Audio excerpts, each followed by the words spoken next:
The views and opinions expressed by tonight's guest and topic of discussion do not necessarily represent the official policy or position of Spaced Out Radio, Spaced Out Saturdays or Sundays, SOR Media, its hosts, syndicated carriers, or anyone associated with this broadcast. Any rebroadcast, reproduction, or other use of this broadcast or podcast without the express written consent of SOR Media is strictly prohibited. Listener discretion is advised.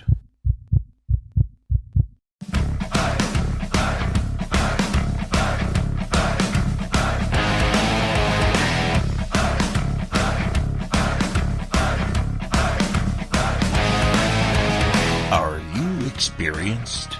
Then come own the night with us.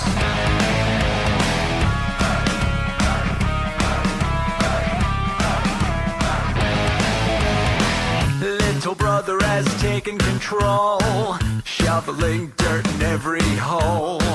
Predators to condemn your soul, watching you and watching me. We're all Station atop the mountains of British Columbia, live from SOR headquarters. This is Spaced Out Radio with host Dave Scott. We live behind glass curtains and act like nothing's wrong.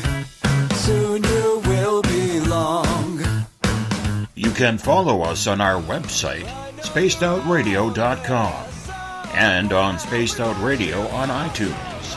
You can follow Dave on Twitter at Spaced Out Radio, and on Instagram at Dave Scott SOR, on Facebook at Spaced Out Radio Show, and on our YouTube channel, Spaced Out Radio. Brother wants to make headlines, be immortalized. Everyone's got an electric eye with the digital spies. They've watched you for so long. I know you're out there somewhere watching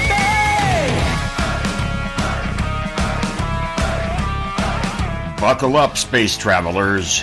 It's time to go for a ride on Spaced Out Radio with host Dave Scott. I know you're out there somewhere. We've watched you for so long. Wait for you to fall. We will expose you all. I know you're out there somewhere watching me. Little brother wants to make headlines, be immortalized. It's Monday, January 29th, Tuesday, January 30th, if you're on the East Coast or across the pond, and this is Spaced Out Radio. Hope you had a great day and night as well as the weekend. I am your host, Dave Scott, calling you from the Great White North in the Cariboo region of central British Columbia on top of the Snowy Mountains, right here at SOR headquarters. We are 150,000 strong nightly on WQEE 99 Rock the Key down in Noonan, Georgia, home of The Walking Dead. We are live as well on the United Public Radio Network, 107.7 FM in New Orleans, and over 160 countries around the world. We're also live at spacedoutradio.com, Spreaker, The Fringe FM, and if you're listening in on Revolution Radio, remember the Double R Machine is a donation station financed by you, the valued listener. Head on over to freedomslips.com and donate today. We're watching.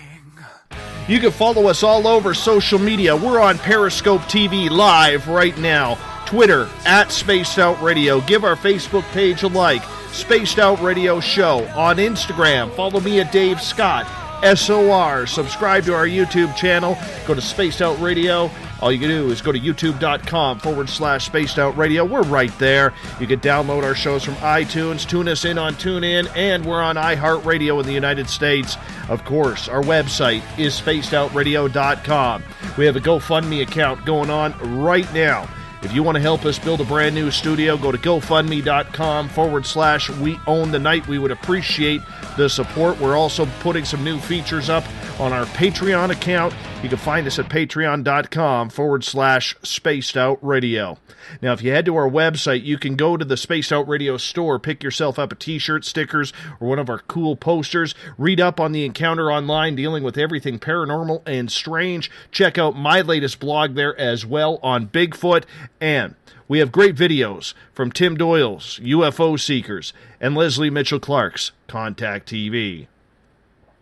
Tonight, we are glad to have Butch Witkowski back on Strange Days for the first time in 2018, as the head of UFORCOP comes on the final show of every Monday of the month to discuss everything from cryptids to ghosts to aliens and everything in between. Tonight, we are looking at a couple of hot-button topics that are interesting. We're going to take a look at Bigfoot, namely the latest Todd Standing documentary on Netflix, and whether or not the evidence of Sasquatch is real.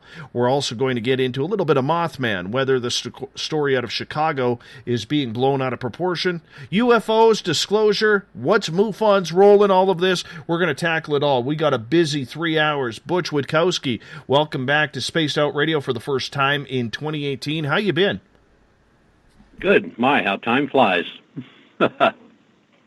Really it does. Really it does. And we know by experience on this show is going to fly by the next 3 hours as well. So we might as well get into it.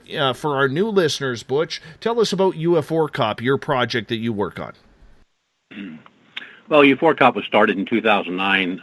It was the idea of getting like-minded researchers to work together in different parts of the country throughout the United States and in Europe. And we have 12 affiliates in the United States and 2 in Europe. It's worked out very well. Saves a lot of time, a lot of running around when you have something that you get, you get a report from Florida on something. Doesn't mean that I'm just going to be back and forth with the internet by email or on a telephone. I can send a investigator out to that location and get it hands down, face to face. And it also works when you do have a question or there's a case that you heard of or you're interested in, that you can throw it out to a whole group of people and get their take on it, or maybe they know about it. It just worked out real well. And the folks that are involved have been longtime researchers in ufology, cryptozoology, paranormal. And I was just glad and thankful to get a group like that together. When you're putting a group together, Butch, to go into these topics, there's a lot of people out there who ask, how do I get into investigation? How do I become a part of this? What do you tell the newbies in the field who really want to check this out? Well, first of all, look up in your area where you live to see if there's groups around you. And if there are groups around you, attend their meetings and see what they're like, see if it's what you're looking for. I know there are tons of paranormal groups out there all over the country, and there's just loads of UFO groups all over the country. So cryptozoology, not so much, but unless you're a Bigfoot hunter and you live in the Northwest, then you'll find them by the dozens. But well, I'm trying. It's not by the dozens just yet, my friend. Well, keep at it. Anyway, really what they should do is locate somebody in their area or go to a conference in the area. See if these folks are offering what you're looking for. And, you can take it from there. I mean, it's just the amount of folks that are out there that are, that have groups, whether large, small, it doesn't matter. I meyou it's what you're looking for. What do you want to get out of it? Are you just looking to listen to reports, or are you looking to get out in the field? Are you looking to go on a star watch, or are you looking to chase Bigfoot up the trail? It really depends on the person, what they're looking for. But there's a lot of groups out there. People will find one that fits. And if it doesn't fit, you just move on. Find another one. There are plenty of them there. Butch, out of the times that you tell people to go stare up at the stars, take the time to look at the stars. Don't stay out for 10 minutes. Stay out for 3 hours and just stare out at the stars. How often is someone going to see one? Well, It depends. The area that you're doing the star watching has to be a very dark area. I mean, if you got a light, you know, if you're like on the outskirts of Chicago, Illinois, you're not going to see squat in the sky because of the light pollution. But if you live out in the country, you know, and there's no towns around, there's no street lights and stuff like that going on, or no factories that are lit up 24/7, then you're pretty good. I mean, you're gonna, once you get a clear, dark sky, and the cooler weather, the better. And then you're going to see something. I mean, you may see a slow walker, which is a satellite, or you may see a fast walker, which is an unidentified object. There's a lot of stuff you can see in the sky.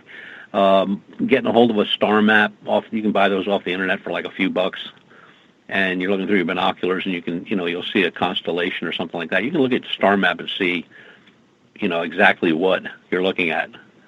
So it's not only fun, but it's educational. And then there's always the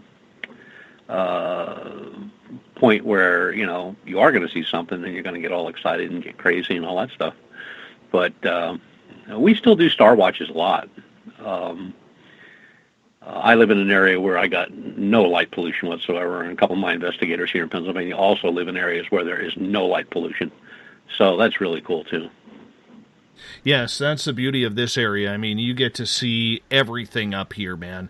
You get to see the stars, the satellites, the sun setting, the northern lights. It's just a beautiful area that, you have to dress right for it. I will say that. You got to dress right for those nights, but when the stars are shining, there is nothing greater. I mean, sitting outside in the middle of summertime or even spring or fall, and not so much winter because it gets kind of cold. But when you're sitting out in the backyard or lying down in the backyard and just staring up at the stars, I mean, that's the only way you're going to see it.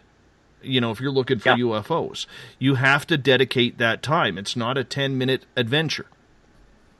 No, it's not.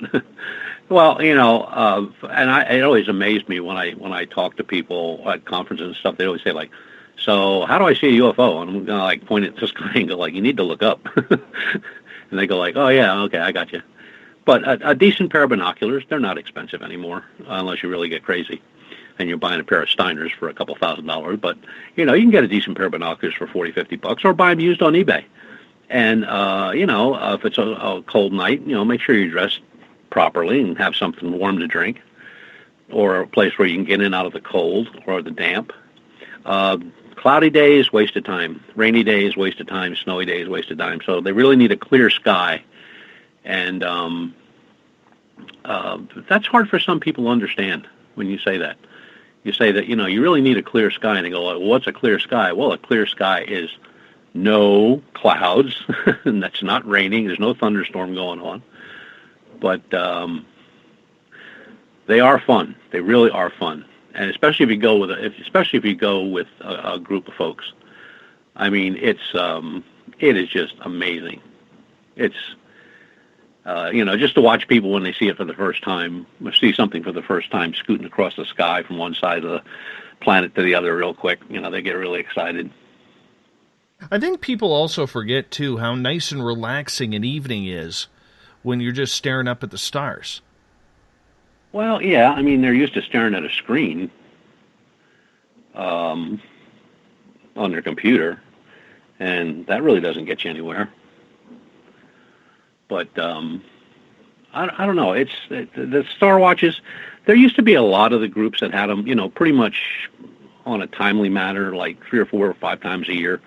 Now, not so much. The researchers, the diehards, they'll be out there, but I don't know why the groups got away from that. It wasn't like an insurance thing, because a lot of people held them in their backyard, Oh, I hear you. I hear you. But, I mean, it's amazing, even in my area, where our area is pitch black, man. It really is. Like, we don't even have any street lamps on our street, and there's only like 8 houses on my cul-de-sac.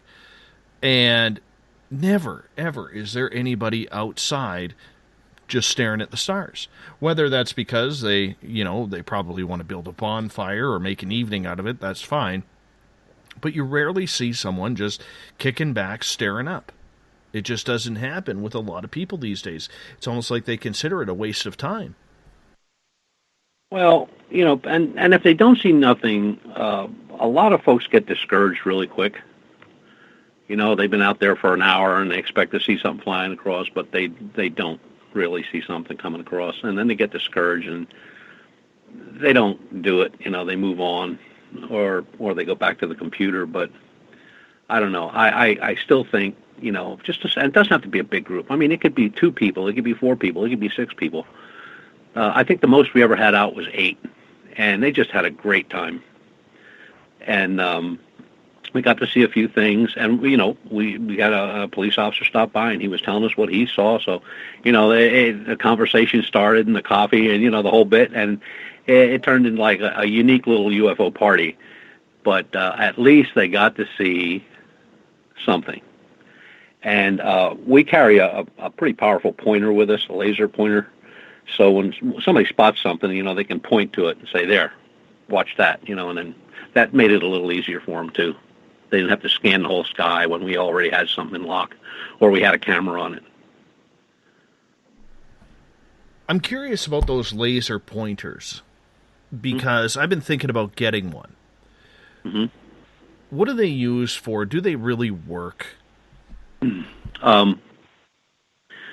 got to be careful with those things. If you buy, they have an MN status, which is the power.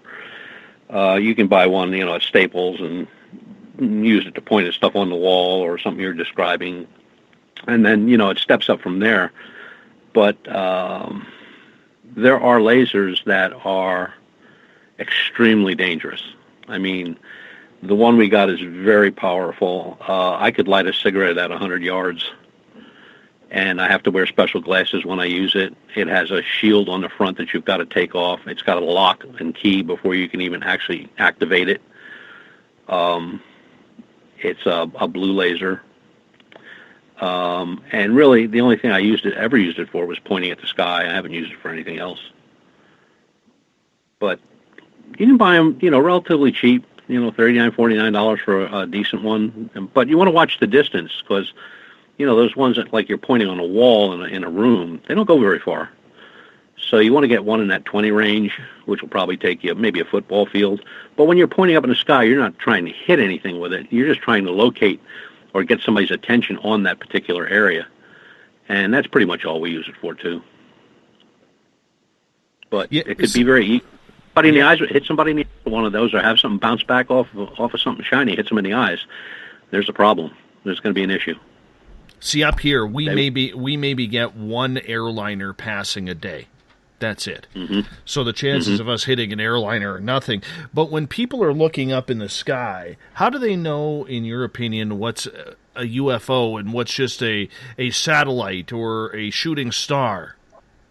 Anything is moving in the sky. I mean, if it's moving rather slowly, or barely moving at all, you got to remember the Earth's turning at the same time, right? So you could be looking at something stationary, but like a star or a planet. But one of the things you look for is something that's moving fast, from horizon to horizon, or it's zigzagging, or it's stopping, dropping, going vertical and then going horizontal and picking itself up and going the other way. I mean, it's just something that's doing something that's odd. Stars don't zigzag. Meteors don't zigzag. Bolides don't zigzag. Craft or whatever they are, they zigzag. Or they do a straight line, they'll stop and drop, then they'll shoot straight up into the stars and you'll lose them. But once you lock onto them with a pair of binoculars, I always tell people, if you see it, stay on it, follow it. Don't stop to tell your buddy, look what I got. Just keep going. And it's very simple to do. But it's sad that a lot of the groups don't do it anymore. Like I said before, years ago, there were a lot of stars. As a matter of fact, they used to advertise them in the newspaper. But and a lot of communities have built up, in these rural areas where now they have a lot of light pollution. They may have farms all across this road, but on the other side of the road, you got a community with street lights that are on all the time. So it's you got to pick a good spot. We always found out that, well, we always found that state parks always were dark. We always had a clear sky. Matter of fact, the one we go to the most is French Creek State Park. And I mean, it's pitch black. And I always tell people, carry a flashlight. But if you're going to the bathroom, or, you know, you're going to head back to the truck, or you're looking for the chair you were sitting on, you might walk into a tree. So, but it really is fun. I really enjoy it. I mean, all the times that I've done it, I still enjoy it immensely. I get crazy. I love it too, and that's the one thing that I am very much looking forward to as the snow starts to melt here in a couple of months.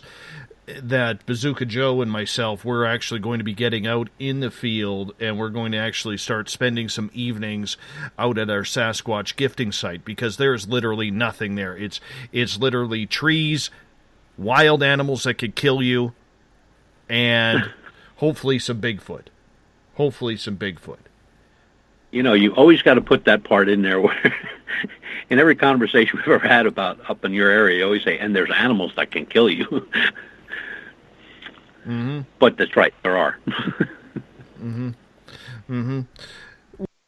Well, you know, I mean, you have to take that into consideration, and that's something that you have to take into, you know, with everybody who is going out in the field. It's not just going out there and saying, we're going to go look for some Bigfoot. You know what I'm saying? It's, yeah, I mean, look up. An elk can screw you up. A deer can screw you up. I mean, there's lots of stuff in the woods that can screw you up. I don't recommend people that have never gone in the woods ever and have no background, whether hunting with their dad or uncle or whatever, or getting out there and walking around with the Boy Scouts. If they have no skills in the woods, they shouldn't go. Because, you know, snakes bite. A coyote will bite if it's cornered. It may look like a soft, furry little puppy to you, but it'll bite. And you got coy wolves, plus you got other things running around out there like bear. And this year, I think there's been the most bear attacks and fatalities that I can remember in a long, long time around the country. Not so much mountain lion. No. A lot of them seem to be out in the Montana, Colorado areas. I guess there was one in California where it was I think it was a scout. They were on a trip, and he got off the beaten path, and then they found him later, or what was left of him. And then there were some mountain lion deaths attributed out there. A lady runner, and the rest of the runners were right behind her. They never saw the cat jump her or drag her. But he jumped her, had her by the throat, drug her in, got her into the bushes, and had lunch. That's just not fun. That's just not fun. No, it could be nasty. I mean, it can get nasty. I mean, it's beautiful when you're out there, and you really, I mean, if you're going with somebody that has the experience, that's the way I would suggest going. You know, somebody that's been out there more than one or two times, or has a knowledge of the area. You know, you don't want to get lost in the woods, because people in the woods is like taking somebody out in the desert and spinning them around and saying, okay, which way is north? They haven't got a clue. And it's the same thing in the woods. You know, after a while, trees look like trees, paths look like paths, bushes look like bushes, and you don't have any idea where you're at or where you're going or where you've been. And even, you know, you read these stories where these people are, you know, I wouldn't say professional, but they go out in the woods a lot, they hike a lot, they camp a lot, and they get lost. So if people like that are doing it all the time get lost, a novice is surely to get himself in trouble. And never go alone. Never. No, definitely not. And like Eric Cooper says in the chat room, always carry your survival kit. No matter if you're going in for 5 minutes or more. Doesn't matter. Yep. Bring that. Compasses are cheap. Make sure your cell phone's charged. I mean, there's a lot of things now out there that'll get you out. I mean, even if it's just sitting down with your cell phone and getting some kind of contact, somebody will hear you. And you tell them you're in trouble and give them an idea where you're at, and they'll get there. But unfortunately, you know, I've seen it myself where I watch people that they had no clue what they were doing. And they got this little, you know, $12 hunting knife on their belt, no water, no first aid kit, no compass, no nothing. They don't have anything. They're just stomping off into the woods. And just luckily they come back out, but there's always that chance. You go in, you're not going to come out. And nobody knows where to. That's why I bring a Bazooka Joe with me, man, so that way I don't need to worry about it. Does he really carry a bazooka? Pretty close. I mean, he you know, you would swear if you walked into his house that there's a big American flag with the word Murica across, because this guy is armed to the T. Armed to the T. He's not your average Canadian.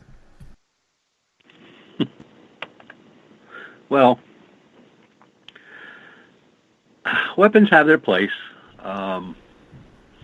If you're going hunting or you're going in an area you're not sure of, I mean, we carry stuff, but I mean, 90% of our stuff is non-lethal. So, you know, we're not out to kill anything, like I've said many times. I just want to get a really good picture on it with a FLIR camera. That's all I want. Mm-hmm. And I'll be at I am. I want to turn our attention, and we're going to get more into UFOs a little bit later in the show. But I want to turn our attention to Bigfoot here for a little bit, because a few weeks ago, Todd Standing made some news here in British Columbia late in the new year, or late in 2017, pardon me, where he had stated that, you know, he was taking the British Columbia and Alberta governments to court to prove the existence of Sasquatch. He has now filed suit against the California government as well regarding that. Now, whether or not you like Todd Standing, that's not really what I want to get into just yet. But what do you think of this idea of filing lawsuits to get the governments of Canada and the United States to recognize this creature is real? My opinion, along with many others, it's just another one of Todd's publicity stunts. Somebody went looking, I can't remember who it was. It was a researcher out in California, went looking through the California court system to see if he really did file. They found nothing. So, you know, I don't know Todd. I've heard him speak. I've looked at his videos. I talked to other researchers that do know him, and you know, like his whole Discovering Bigfoot documentary that came out just a little while ago. I mean, that was processed as junk right off the get-go. He's never been considered by anybody in the field. I mean, in the legitimate field, legitimate researchers, to be a legitimate researcher. Researchers like, you know, Jeff Meldrum, Dr. Jeff Meldrum, Dr. Bindelnagel, who just passed away, you know, they were frustrated that their work wasn't largely, or is largely, and was largely ignored by science, where everything that Todd does is the truth. It's right. It's the way it is. I said it, so there it is. Take it or leave it. But, you know, there's a gentleman called Steve Call, real nice guy, been doing this for a long time, been on the History Channel, you know, he's done a bunch of stuff, movies, the whole bit. He's called the Squatch Detective, and Steve, that's the name of his website. Excuse me. He's been busting stuff like this for years. So whenever people bring up Todd and his melees that he's involved in, like the Bigfoot Muppet heads and all, they should go to Steve's site and really look to see what Steve has found. And people will just sit back and go like, wow, that's amazing that somebody tried to pull that off. But he has tried. I mean, you know, from walking up on fur coats laying in the grass and saying that it was a sleeping Bigfoot, to the photographic doctored head of him. It's Todd. And he just took the headshot and he ran it through Photoshop and put hair and changed this and changed that. And somebody a lot smarter than him reversed it. And it's Todd behind the trees.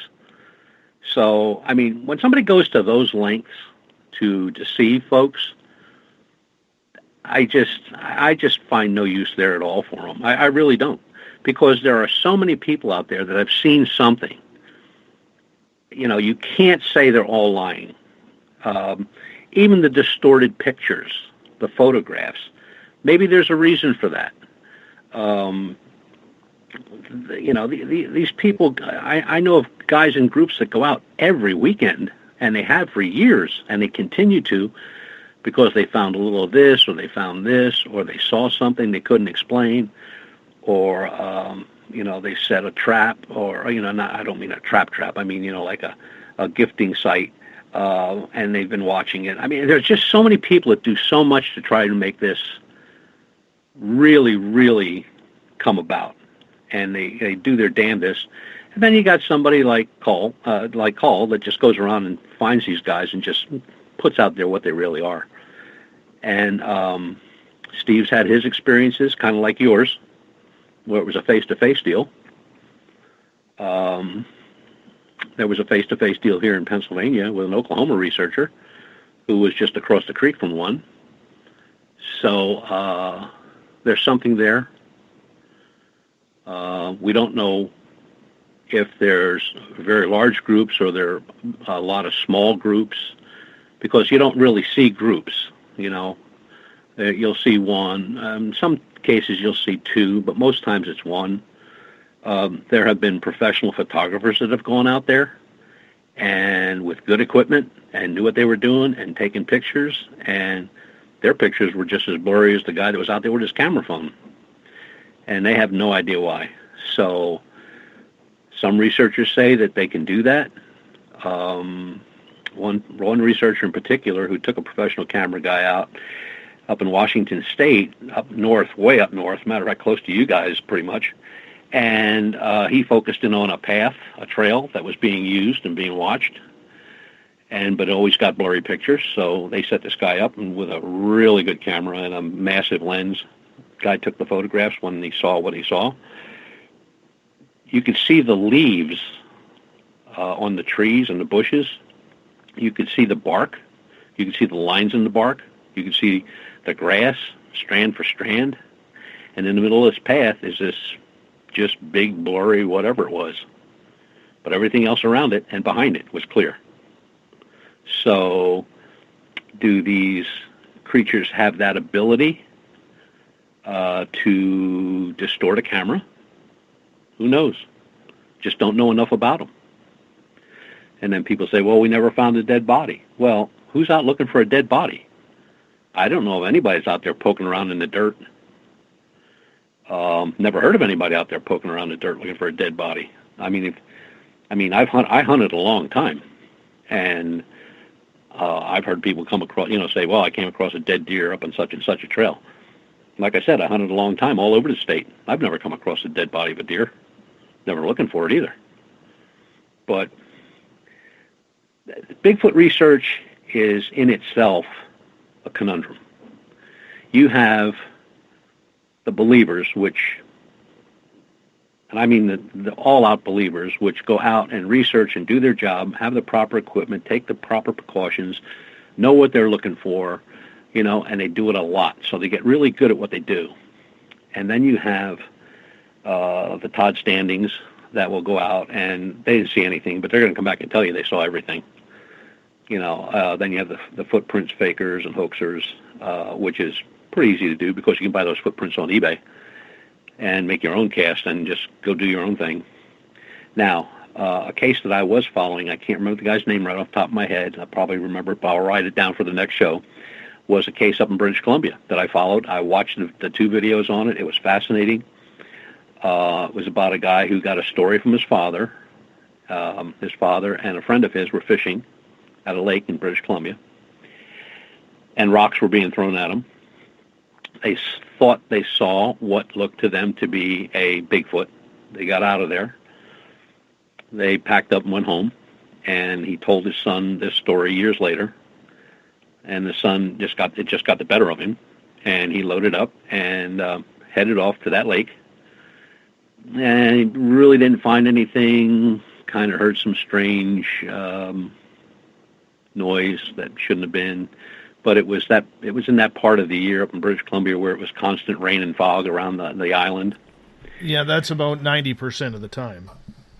Yeah, and so he waited a little bit and went back and told his father what he found, what he didn't find. That he did find the area, and then after he told his father where he was and what trails and roads he was on, his father said, "Okay, now you just got to go here," and gave him better directions. So he got a couple buddies together, and they went up, and he's following impressions in the moss. Very large impression, and a smaller impression, maybe half the size. So could it have been, a full, a male or female and a juvenile? And then just like that, they just stopped. They just disappeared. They weren't there anymore. But they went from a pretty long distance. I mean, they followed them off the trail, and they went through the woods, and there was an outcropping of rocks and some trees, and you could see where it stepped over the tree and continued on toward the rocks, and it just went away. It was gone. There was no more impressions. But he photographed everything. I think he's got a good case. He's going to continue his research up there, and he's going to go back again. But now that, to me, is a researcher, He went out the first time. He didn't find nothing. He didn't give up. He packed it all up, got his boys together, and went out and did it again, and he found stuff. He found a tree snapped off that was like a fresh tree. I can't remember what kind of tree it was, but very dominant in that area of British Columbia. And it's almost a hardwood. And it was snapped off like 8 feet off the ground. And snapped off. It was not peeled off or hit by lightning or anything like that. It was snapped off clean. So, again, it's that area of the world where if there's going to be Bigfoot, it's going to be in BC. Well, one story that I know from the Lower Mainland that has always intrigued me, and I always used to go by this place to go up when I went ATVing. And along the Chehalis River that connects into Harrison Lake, where everybody's heard of Sasquatch being in the Harrison Hot Springs area, if you walk in probably half a mile along this trail, you come to this, you start going uphill and you start coming to this cliff. When you get to this cliff, right down, it's probably 150-foot drop to go to the river down below. Now, if you follow the water level, it's a great steelhead and coho fishing spot that a lot of fishermen frequent in the fall and early winter. And I highly recommend if you're fishing up here, there's a good tip for you. That's the only one I'm giving, though, because I don't like to give out my fishing holes.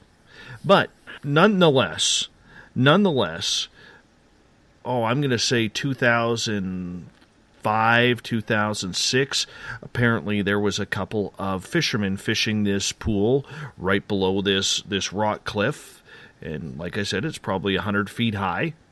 And no, maybe not that high. Let's go 50, 60 feet. Let's go half of that, just between 50 and 100 feet, just to be safe. And all of a sudden, as they're standing in the water in their waders, these boulders started coming down.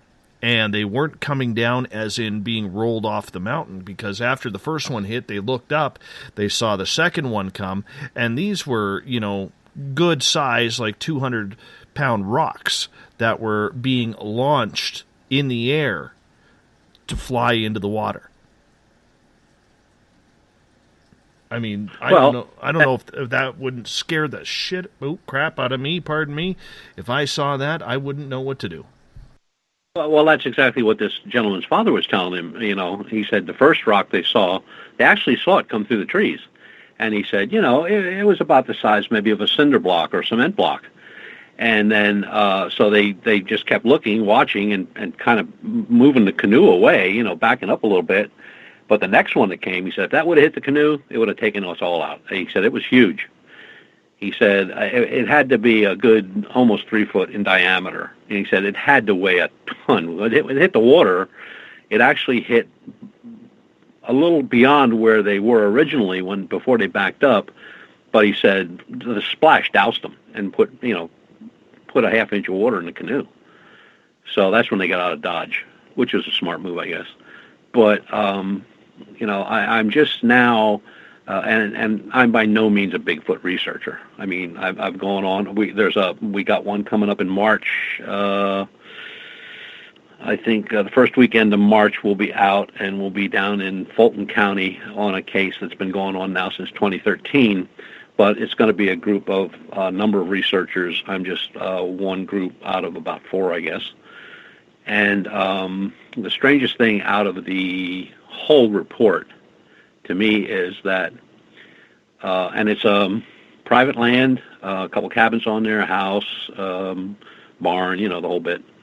And where a lady that was renting a cabin for a weekend heard some noise outside around the trash can, looked out the window, and described the following: a large, hairy guy digging in the trash can, and pulled out the bag and sauntered off onto the woods behind the building, behind the home, the cabin, and of course, told the owner the next morning. So they went in looking, and they found the bag all tore open, like something had tore it open, was eating whatever was in it. And you don't get too many like that where she sees this thing actually digging in the trash can, and then it bipedally walks into the woodland about 100 yards or 200 yards away. And then there was a dumpster in the area that was actually turned upside down. Dumpsters are heavy. You, me, and 4 guys ain't going to flip a dumpster. They are heavy. And this is a big dumpster. And this thing was turned upside down. And again, no prints, no human prints, no Bigfoot prints, no markings on the dumpster. So what's that? What did that? We've had a couple cases just this past year. Now, we don't know if they were Bigfoot related or bipedal or something else, where prints were left on the vehicle. And that also happened in that British Columbia case I was just talking about. They went out for the day, and when they came back around 3 in the afternoon, there were handprints on the windows, like somebody had their hands up against the car windows and were looking in, but the hands were huge, and they had no way of taking a print. They tried to get the best photographs they could at different angles, but the one that was really strange was it was a Jeep, station wagon. I think they called him a Commander. Yeah. The one handprint was right at the very end of the passenger side window. And then you have the whole next window for, of course, the back seat. But the other handprint was on the very beginning edge of that rear window. That's quite a span. So I think they got something really going good up there, and I hope they can. He says he's going to continue, so I'm hoping. I got some downloaded information on him, so I'm going to keep watching and see if he gets out in another expedition. It'll be after winter. It won't be during the winter, because that place is just pretty much not accessible during the winter time. I mean, some of those roads I'm looking at, I'm going like, I wouldn't travel that road in a tank. That's like it is right here, right now. Yeah. Oh, yeah. Yeah, we're supposed to get snow here tonight, so. But, it's the Bigfoot phenomenon is, I believe it's real. I don't have any reason to believe it's not. I mean, you would have to say that people have been out there for 50 years lying their butts off. That's not happening. You can't call all these people and all these hundreds, thousands of reports, I guess there are now, liars. I mean, they're seeing something. Now, a lot of it could be misinformation, misidentification, of course. I mean, you get somebody that's never been in the woods, and a deer runs through the woods, and they'll tell you that it was Bigfoot, it was a bipedal canine, it was a wolf, it was a dog, it was a chicken. All they saw was a blur, and it had fur. So, we did have another bipedal report since I talked to you last, and that one's kind of bizarre. That's up it was in the northwestern section of our Lichen Loop near the Allegheny National Forest. A gentleman travels home on Route 6 every day from work. He works for the county, And as he's driving on this straight stretch of Route 6, which goes through the national forest, he sees this thing step out on an angle facing him, and it just continues to walk in front of him. Now he's close to it, but he's not close enough to hit it. And he's starting to slow down, and it just crosses the highway and goes over the guardrails in the woods. And when he passes it, he looks in his rearview mirror, and it came back and went back to where it came from, crossed the road again and went back in where it came out of. So when I asked for the description, he said it was Wolfman. And I went like, okay, did it have clothes on? He said, no, but it was Wolfman. I said, okay. I said, well, the only reason I said that because Wolfmen in the movies and lore always have clothes on of some type, shirt, pants, whatever. He said, no. Big, hairy, 8-10 foot tall. It was a wolf. He said, looked just like a wolf. Glowing yellow eyes, looked right at me when it came out onto the road. Then after it looked at me, turned its head and just kept walking. And he said in a few strides it crossed that double-lane highway. And I went, okay. And he said that when I went by, I looked in the rear view and I saw it come out again and go back to where it came from. And I said, did it make any overt moves or, did it stop and stare you down or anything like that? He said, no, it just looked at me when it came out. It came out at an angle. He said, I looked at it head on. And he said, that's it.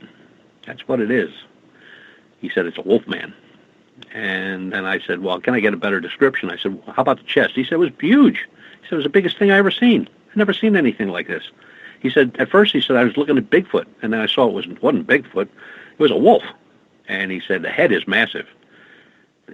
Sharp-pointed ears, very sharp-pointed. The eyes, the arms. He said, it had hands. He said, it's got to be a Wolfman. So I just let him go with the Wolfman thing. And he said, very thin-waisted, very skinny-waisted, and massive legs. And the legs from the knees down were hocked like a dog. And I said, okay. I said, anything else to add to that? He said, yeah, the color. And I said, okay. He said, it was coal black. There wasn't a spot of anything on that creature, just coal black. And I said, okay, thank you very much. So he's going to get back to us and give us the exact location. He's going to find some kind of marker for us because we'll be close to that area in about 2 months. And he'll, he doesn't want to get too involved because he's up for retirement with the county, and he doesn't want that to get out there and lose his, his pension, which his wife is scared to death he'll do if he opens his mouth. But that was our newest one. So they're still out there and they're still in the loop. We still do not have outside of that loop. They stay in the most heavily forested areas we have in this state, and the Allegheny National Forest. I mean, you can't. If you're off the trail, you're pretty much lost because it's that big. Couple questions coming from you in regards to Bigfoot. And Joe is asking, do you think the reason that Sasquatch is always photographed or videoed blurry is because it could be emitting some sort of infrasound, to blur itself? Sure. Yeah, and that's been, things like that have been brought up before. I mean, it's not just, Joe Sasquatch hunter's going out with his Kodak or Brownie or his camera phone or a half-decent camera, 35 millimeter or digital. I mean, not everybody can take a bad picture. I mean, I've seen drunks at wedding take some of the best pictures I ever saw. But, they all have that haze or blur or distortion to them, all of them. And whether it's emitting something like infrasound, or it can do something to the mechanics of the camera. I mean, look how many paranormal guys, walk into a room and they have fresh batteries in the camera and the camera's dead. They go charge it or put new batteries in it and they try it again, and the minute they walk into a room, it goes dead. So what causes that? And there has to be more to this. For years I stayed away from that theory of this all could be connected, the paranormal, cryptozoology, ufology. I'm not in that realm of thinking anymore, because there's too many things that are consistent, too many things that cannot be explained logically, too many equipment malfunctions, there's too many missing pieces to what should be a simple puzzle. And I engage myself accordingly in my research. I like this question from Goddess Michelle. So it's a little bit snarky, but you have to realize she's from, I believe, Nova Scotia or New Brunswick, one of the two.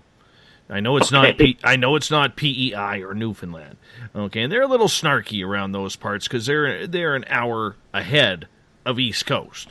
So, Michelle's comment early this morning says, Butch, do you think that pictures will become less blurry now because of Tom DeLonge and the soft disclosure? I mean, once Bigfoot hears that the government will allow them to be real, why not? Oh, God, Tom DeLonge. Well, I guess we're going to go into Tom DeLonge.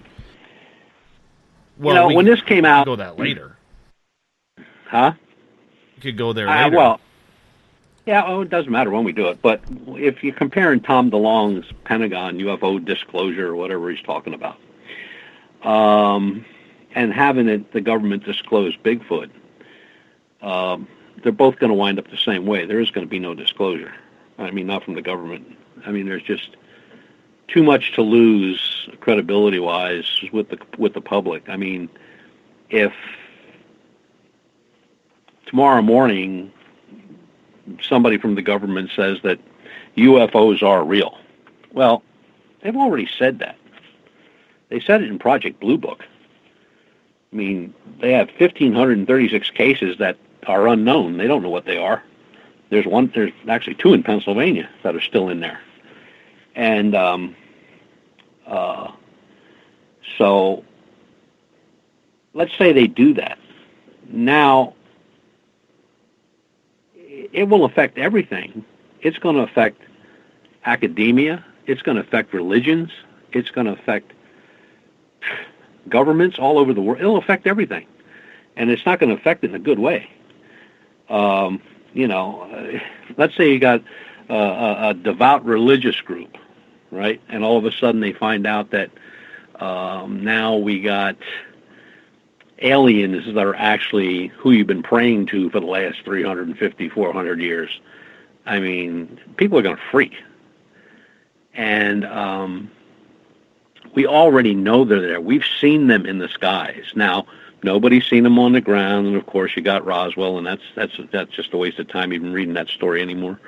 But you have a ton of people that have come to the end of ufology with the fact that there are things in the sky. They are not ours. They don't belong to us. We don't have anything that can do that. We don't have anything that flies that high. Now, people say, oh, we got the space station up there. Yeah, the space station's up there, but it ain't flying around anywhere. It's on its orbit.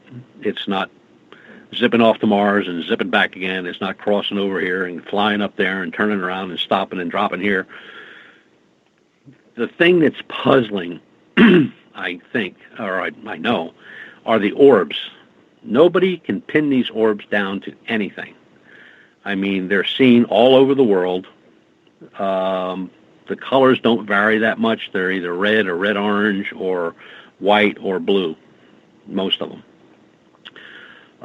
They can drop right out of the sky and disappear. Or one can drop out of the sky and stop, and 5 or 6 will exit that one and move on. I mean, there's just so many variations. And they've been seen since the 1930s, and nobody knows what they are. They've been seen tailing aircraft. They've been seen circling aircraft and on radar. I mean, they're visible. And then just like that, they'll vanish. So we already know there's something out there.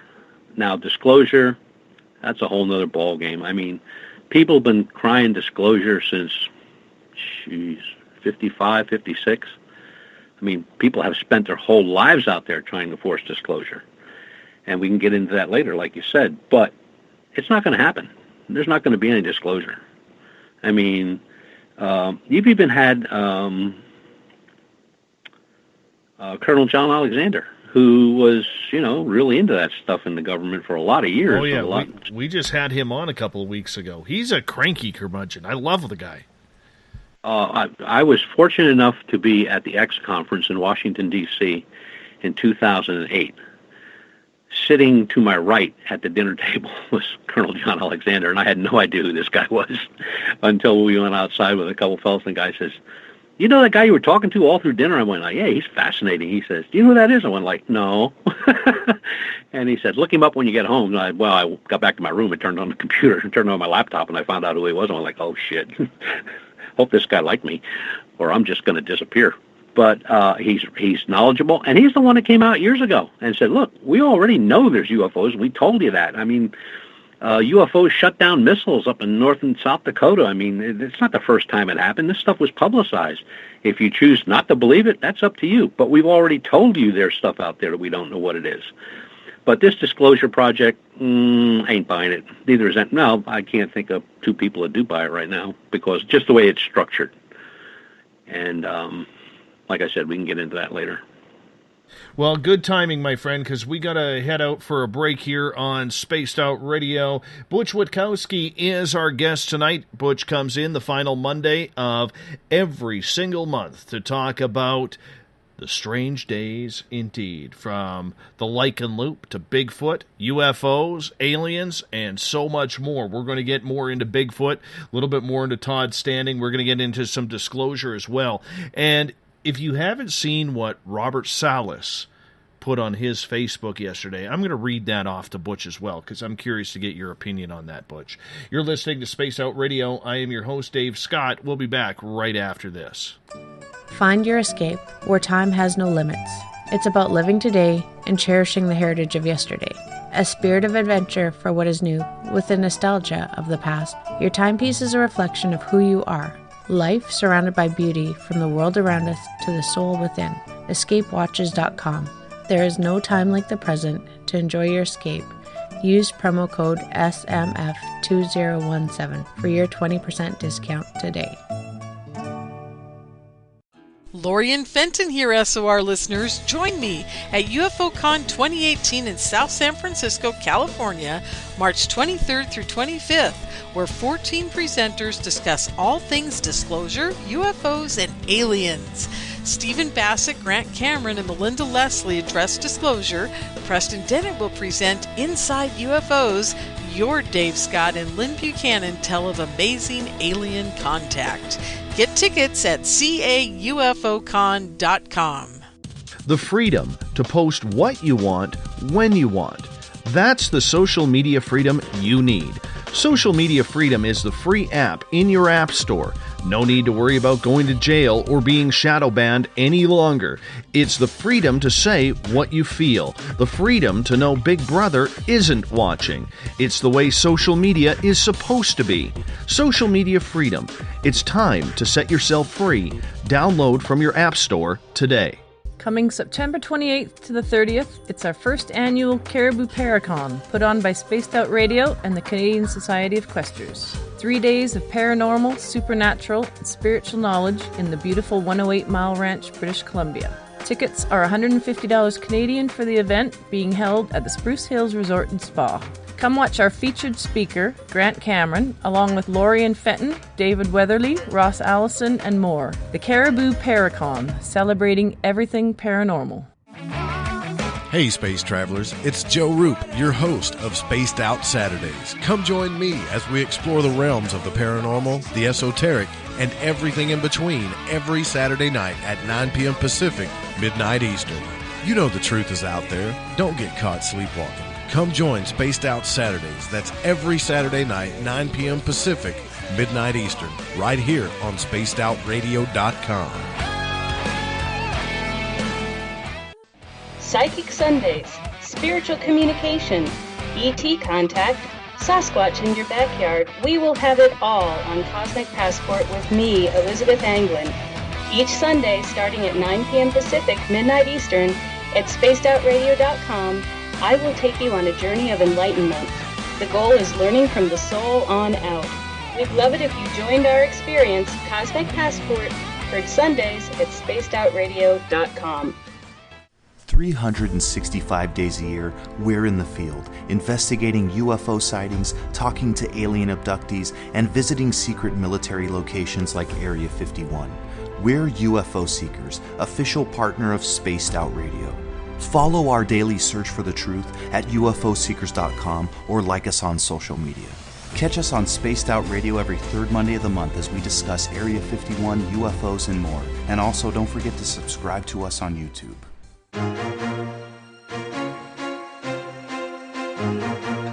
From coast to coast to coast, Blacklight Uncharted is taking on the paranormal across Canada. From ghostly hauntings to the UFOs flying above in conjunction with MUFON Canada, we're closely investigating what's going on in the northern skies and checking out the apparitions that walk among us. Check out our videos right here at spacedoutradio.com. We want to know your thoughts, we want to hear your experiences, and we want you to share your stories. The answers are out there, and we intend to find them. It's paranormal news at its finest. Welcome to The Encounter. At spacedoutradio.com, The Encounter online is SOR's trusted news source for everything weird and strange going on around the world. This is news editor Eric Markham. Our team of journalists are scouring the planet for those strange stories that rarely make the mainstream. No fear-mongering or fake news here. Head over to spacedoutradio.com and encounter The Encounter. Want to learn more about aliens, cover-ups, conspiracies, cryptids, and the paranormal? All you have to do is tune in S4 as we take over the Spaced Out Radio night, starting at midnight Pacific, 3 a.m. Eastern, each and every Saturday night, right after Spaced Out Saturdays. Hi there, this is Eric Cooper from Forest Moon Paranormal. Join me, Corey Ruiz, and friends as we discuss the hot topics of the night. It's fun, entertaining, and as dark as the night. Find us at spacedoutradio.com. Are you interested in advertising on Spaced Out Radio? Head to our website at spacedoutradio.com and click on our advertising tab. There, you will find an assortment of ways you can get your product out there with us, from radio commercials to banners and social media. Have a product you like our hosts to endorse? We can do that too. Visit spacedoutradio.com for more details. Do you want to know what's really going on in your world? Do you have questions about who you can trust in the mainstream media? Then look no further than the Rebel Planet. Come get the straight answers right here at spacedoutradio.com. Join me, Jamie Sexton, creator of Rebel Planet News, as I fill you in on the stories behind the stories. All you truth seekers, be sure to tune in to Rebel Planet on spacedoutradio.com the third Thursday of every month. Hey, this is Canadian paranormal investigator Mike Moore. The third Wednesday of every month, I'll be teaming up with Dave Scott to bring you Ghosts of the Great White North. Each month, we will bring on guests from across Canada to discuss their ghostly encounters. Canada is a paranormal hotbed with stories you've never heard, so we're going to bring them to you. So get comfy on your Chesterfield, grab a donut, and join us, eh? The views and opinions expressed by tonight's guest and topic of discussion do not necessarily represent the official policy or position of Spaced Out Radio, Spaced Out Weekend, Spaced Out Radio Limited, its hosts, syndicated carriers, or anyone associated with this broadcast. Would you like to connect with us? Head to spacedoutradio.com for all your latest show info. And hit us up on Twitter using the hashtag SpacedOutRadio. Now, back to Dave Scott and SOR. Welcome back to the second hour of Spaced Out Radio tonight. I am your host, Dave Scott. Great to have you with us. Tomorrow night on the program, Grant Cameron is going to join us. He's going to give us an update on the whole disclosure movement. Then Lorian Fenton will join us for the second part of the show as we talk disclosure and UFOCon 2018 that I will be speaking at down in San Francisco, March 23rd to 25th. I invite all of you Spaced Out Radio listeners to come on down and check it out, because we would love to have you there with us. Now, if you want to, where are we going to go with this? Let's go to, say hello to everyone listening in on WQEE 99 Rock the Key down in Noonan, Georgia, home of The Walking Dead. We are live as well on the United Public Radio Network, 107.7 FM in New Orleans and over 160 countries around the world. We are also live on the Fringe FM. And if you're listening in on Revolution Radio, remember the Double R Machine is a donation station financed by you, the valued listener. Head on over to freedomslips.com and donate today. Bill Cardwell has set the password for tonight in the SOR Space Travelers Club. Yeah. Umquile. Or is it Umquile? Umquili? Whatever it is, Bill has set your password each and every night right here on the mighty SOR. Now, if you want to follow us on social media, you can follow us live on periscope.tv. We're on Twitter at Spaced Out Radio. Give our Facebook page a like, Spaced Out Radio Show. On Instagram, you can follow me at Dave Scott, SOR. Subscribe to our YouTube channel. Go to youtube.com/Spaced Out Radio. That's where we store our archives. We're also on iHeartRadio in the United States. TalkStream Live. Tune us in on TuneIn. Download and subscribe to our shows on iTunes. Our website is spacedoutradio.com, where we have a plethora of features for you, including joining the SOR Space Travelers Club for $5 a month. You can rock out to some Bumblefoot, shop at our Spaced Out Radio store, read up on the encounter online, or watch great videos from UFO seekers and Contact TV, and so much more at spacedoutradio.com. Tonight, we're talking with Butch Witkowski from UFORCOP, website UFORCOP.com. Butch comes in here the final Monday of every month to talk everything cryptid and weird. Butch, welcome back. Sure. Always good to have you here. Always good to have you here. You're a glutton for punishment. Well, why not? Why not? It's just the way I like to do things. Hey, I wanted to talk a little bit more about the whole Todd Standing discovering Bigfoot. You've seen it. Sure. I have seen it. And I ended up actually writing my latest blog at spacedoutradio.com in the news section about this. So if anybody wants to go read my blog, you can go in there and check it out. Let me know what you think. One of the things that I am very curious about in regards to it, I liked the documentary. I thought at times it was a little outlandish, but a lot of times I felt quite uncomfortable with what he was doing. Let's start off with the positives here. What did you like about this documentary? To be honest, nothing. A lot of the stuff that he put out in that documentary, like the stealing of the apples, that was one, and where he was chased, that was another one. He put stuff in his videos that you can't debunk readily, but any researcher that's been out there knows that it would never happen that way. Or camera angles that are changed in the middle of a film. In the middle of a shot. That doesn't happen. If you're looking at something through a camera, you're not going to walk across the road to get a better shot at it. You're going to stay with it. There's just so many little things with his documentaries and his videos that he puts out that makes every researcher that I know go like, no.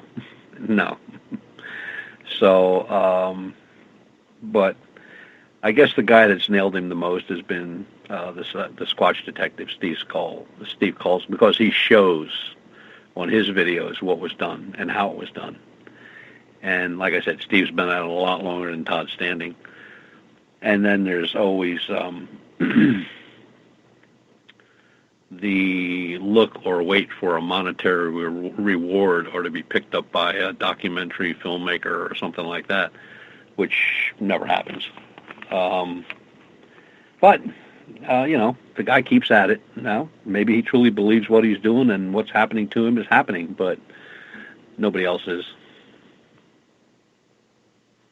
Well, one of the things that I liked about it was, as an amateur researcher, I did take some good notes on there on things that I could try and what we could do as we go look for Sasquatch up here in the mountains of British Columbia.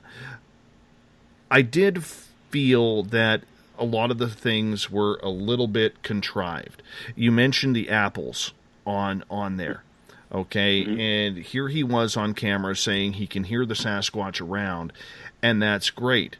But I found it a little bit too predictable that, you know what, it doesn't matter if it's pitch black or not, a person always knows where their cameras are.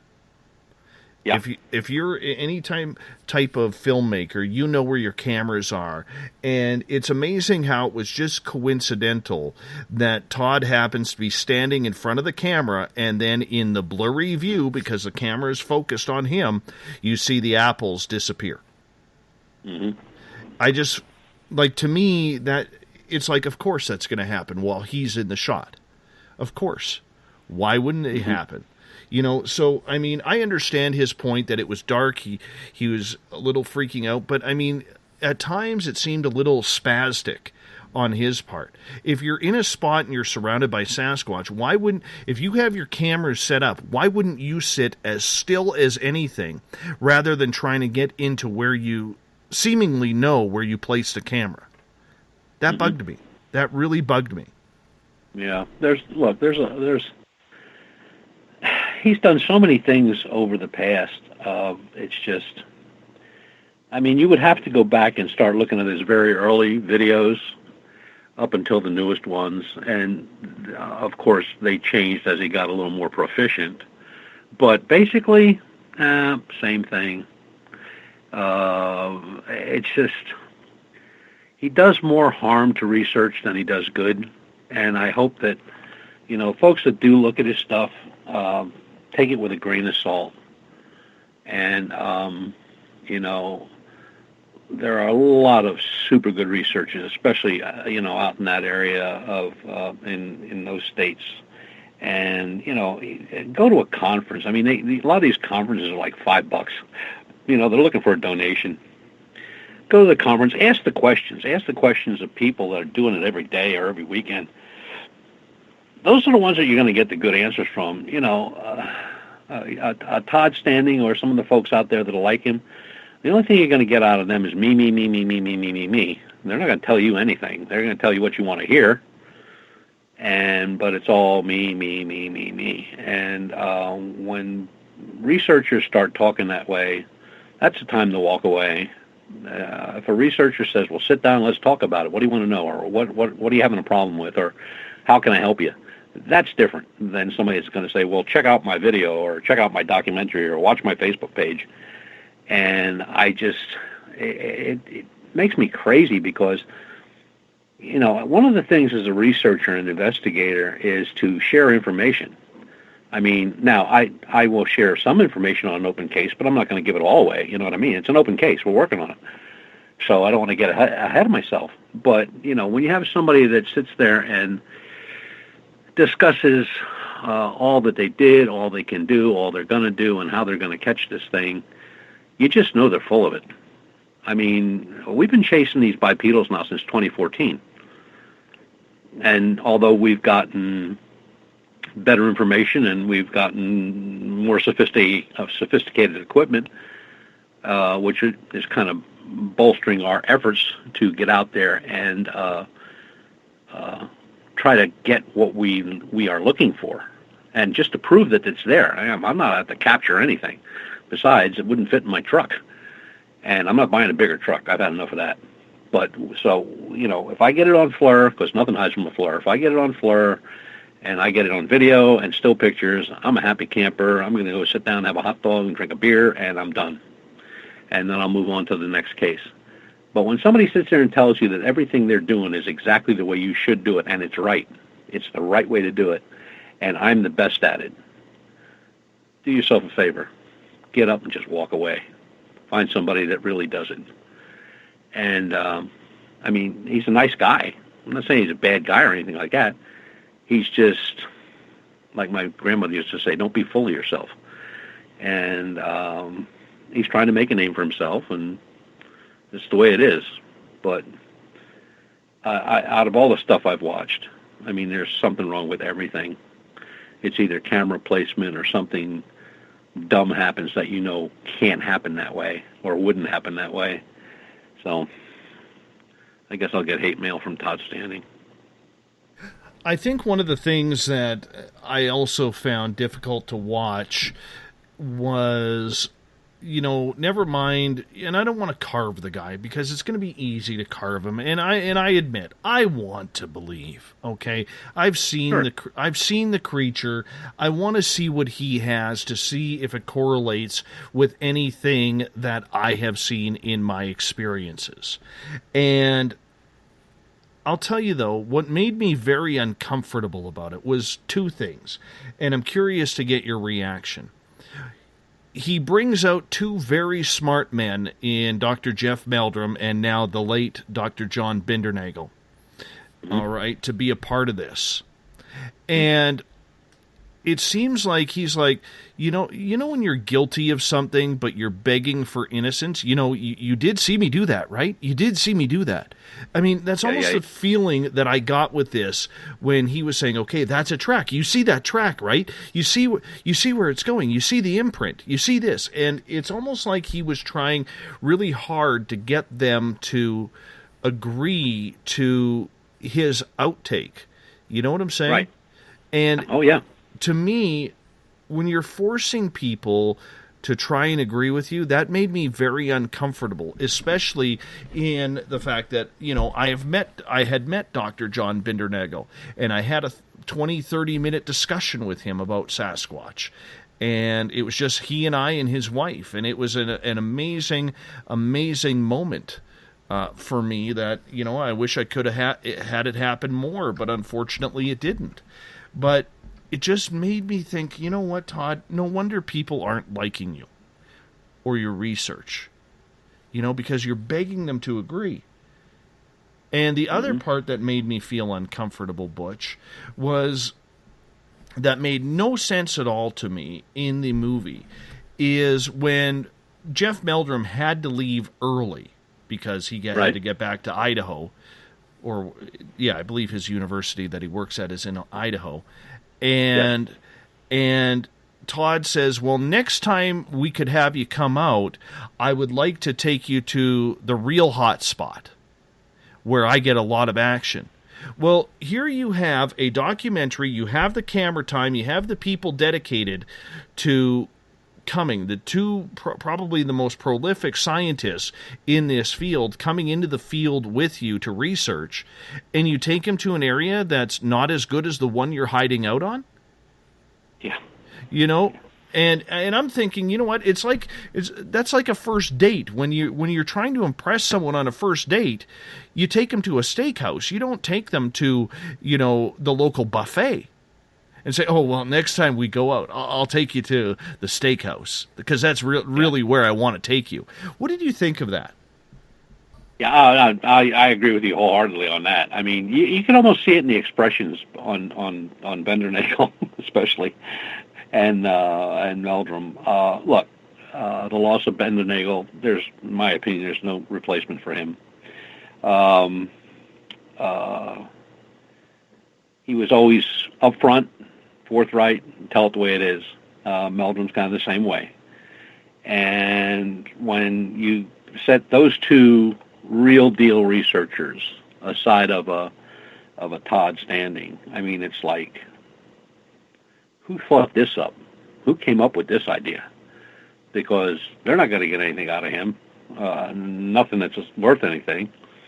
And if I had money to to whisk away right now, I would say Meldrum probably split because he just wanted to get out of there. There was nothing pressing at Idaho. He just wanted to get home. And unfortunately, Bindernagel stuck it out. But I just don't know about the guy. I mean, why would... Look, if you find something and you want to share it, you share it, okay? Just like you said about the first date. Like, why would you take somebody to your third or fourth hot spot when you got them there, like two of the biggest names in cryptozoology, why would you not take them to the number one hotspot? Why would you waste their time and then say, well, next time you come back, I'll take you to the good spot. So right now I got you at the bad spot. I just, he gives me a headache is what he does. But he's there, so.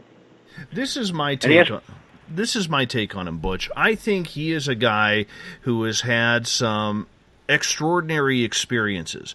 I believe his experiences. I might be the only one out there, okay, but I'm going to go on record to say I believe his experiences. He wouldn't be doing all of this if he didn't see something in the field. But I think the way he has gone about it, for instance, 40% of the movie is him running around, along lakesides and through trees and drone footage and, running around in a ghillie suit. That does nothing for me. Maybe I'm a little too involved in this, but is this about Bigfoot or is this about Todd Standing? That's what I really... That's where you nailed it right there. It's not about Bigfoot. It is about Todd Standing. Really, it is. It's always been. And that's fine and dandy. That's fine and dandy, Butch. But I guess what I'm trying to get at here in what I'm trying to say is, I think in the end, I think he has seen something. I think he's passionate about it, but he's made it about him rather than the creature. Yeah, well, I think if you were in a room of 50 researchers and asked that question, you'd get all hands up in the air. I really do. I like I said, I'm not, Bigfooting is not my forte. Although I've helped, and I've done things with other groups that asked for help, but when I started looking at different things and reports and where, and like especially like I'm kind of hung up on that BC lake up there on the island, because now there's a guy who's not a researcher, okay? He just got a story from his dad, and his dad's sitting there telling the story. I mean, so you get it from beginning to end. So he goes out, he finds nothing. He has a few strange experiences, but he goes back when the weather breaks, and he got a couple buddies with him, and he finds all kind of stuff.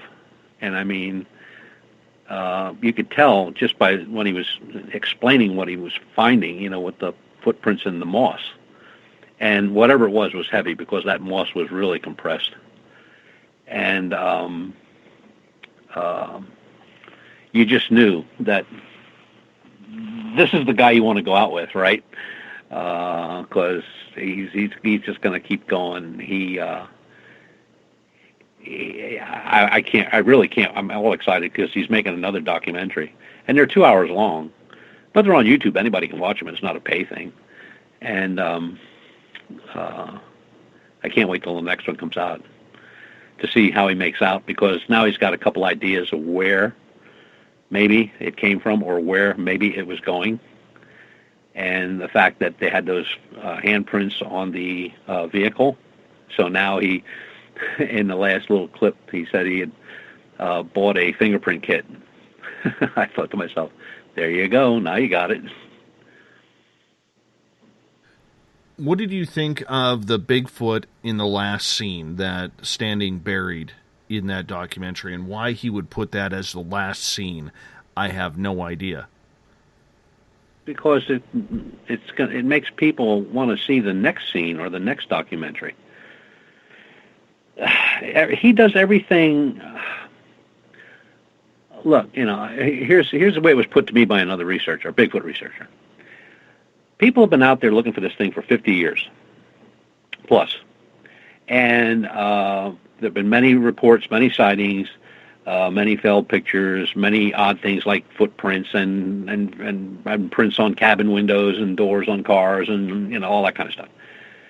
And his stuff is always convenient. I mean, like, the guy's been out there for 50 years.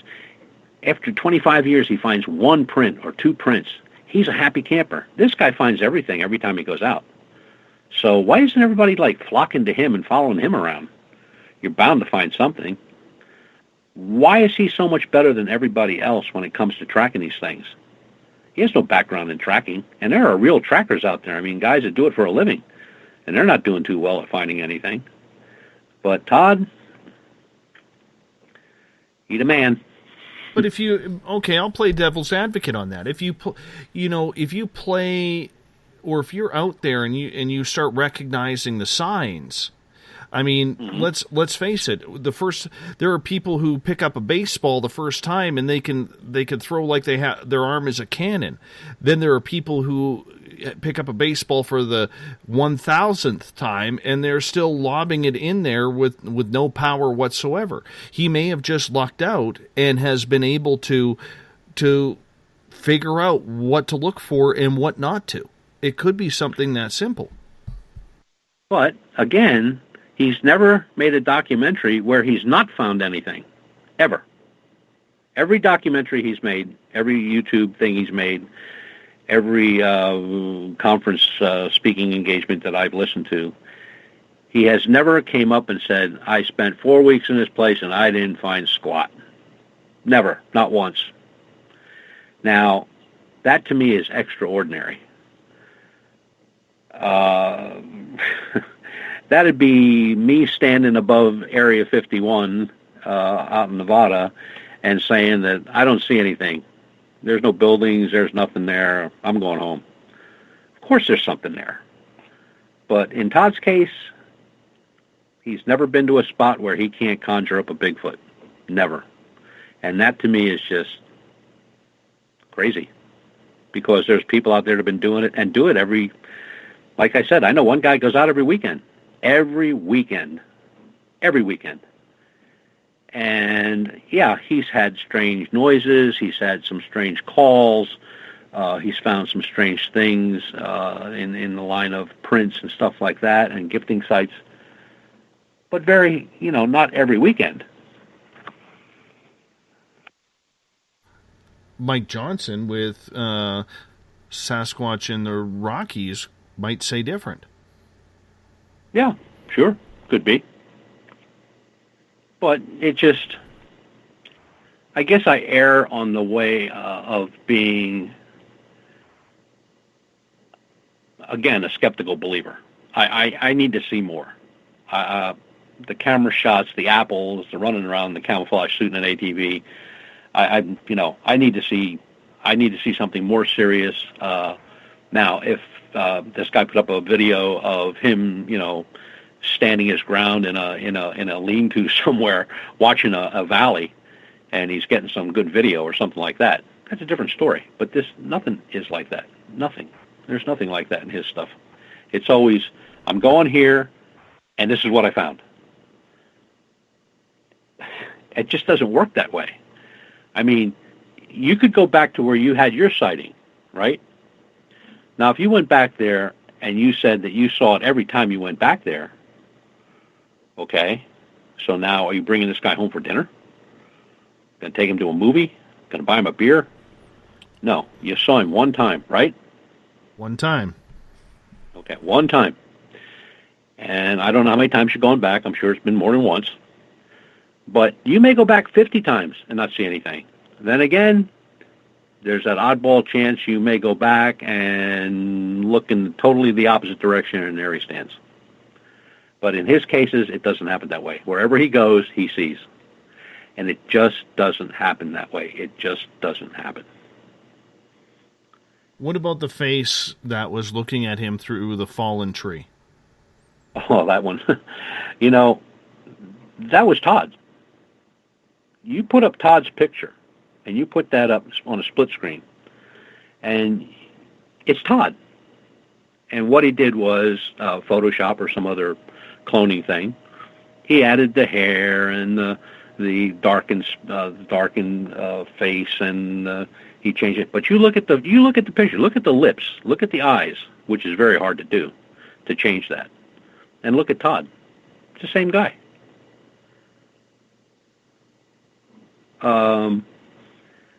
It's just like the famous sleeping Bigfoot.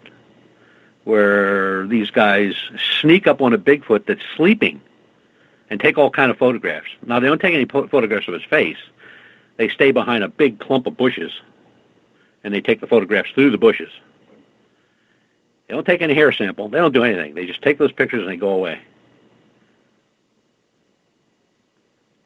Everybody that looked at it went like, looks like a shag rug. There was no form.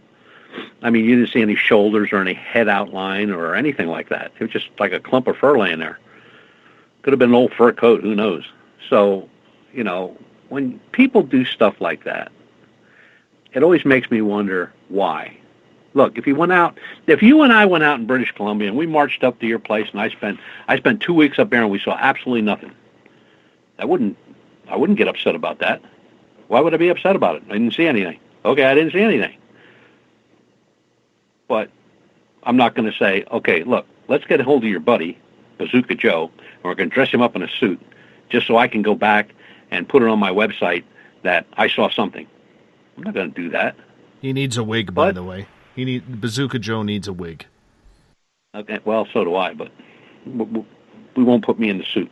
But you know what I'm saying? It's just, if you're going to be out there doing it, damn, man, just be honest about it. If you didn't see anything, you didn't see anything. If you saw something, document it as best you can and be done with it. I mean, that's all you can do. I mean, if I get pictures of this bipedal canine, what am I going to do after I get them? Okay, so I got them. Let's say I get them. They're on infrared. I got video. I got photographs, infrared. I got everything I need. Maybe I get some footprints or whatever. That's what I got. Now, here it is. Everybody gets to see it. Say what you want. It is what it is or it isn't. So if you want to try to, you know, debunk a FLIR photograph or a FLIR video, have at it. But this is what I got. That's all I got. I ain't got anything else. I didn't bring any back home. I didn't find a body. It didn't attack us. It didn't do anything. I didn't see it change from one shape to another, shape shift or anything. This is all I got. And I'll move on to the next case.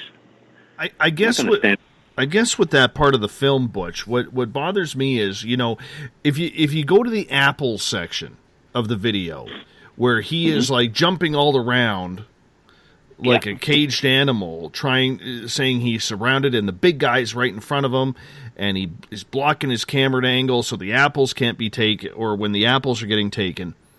Okay, yet on the last scene where the Sasquatch is looking at him through underneath the fallen tree, why isn't he running up to that? He's ran up to other ones.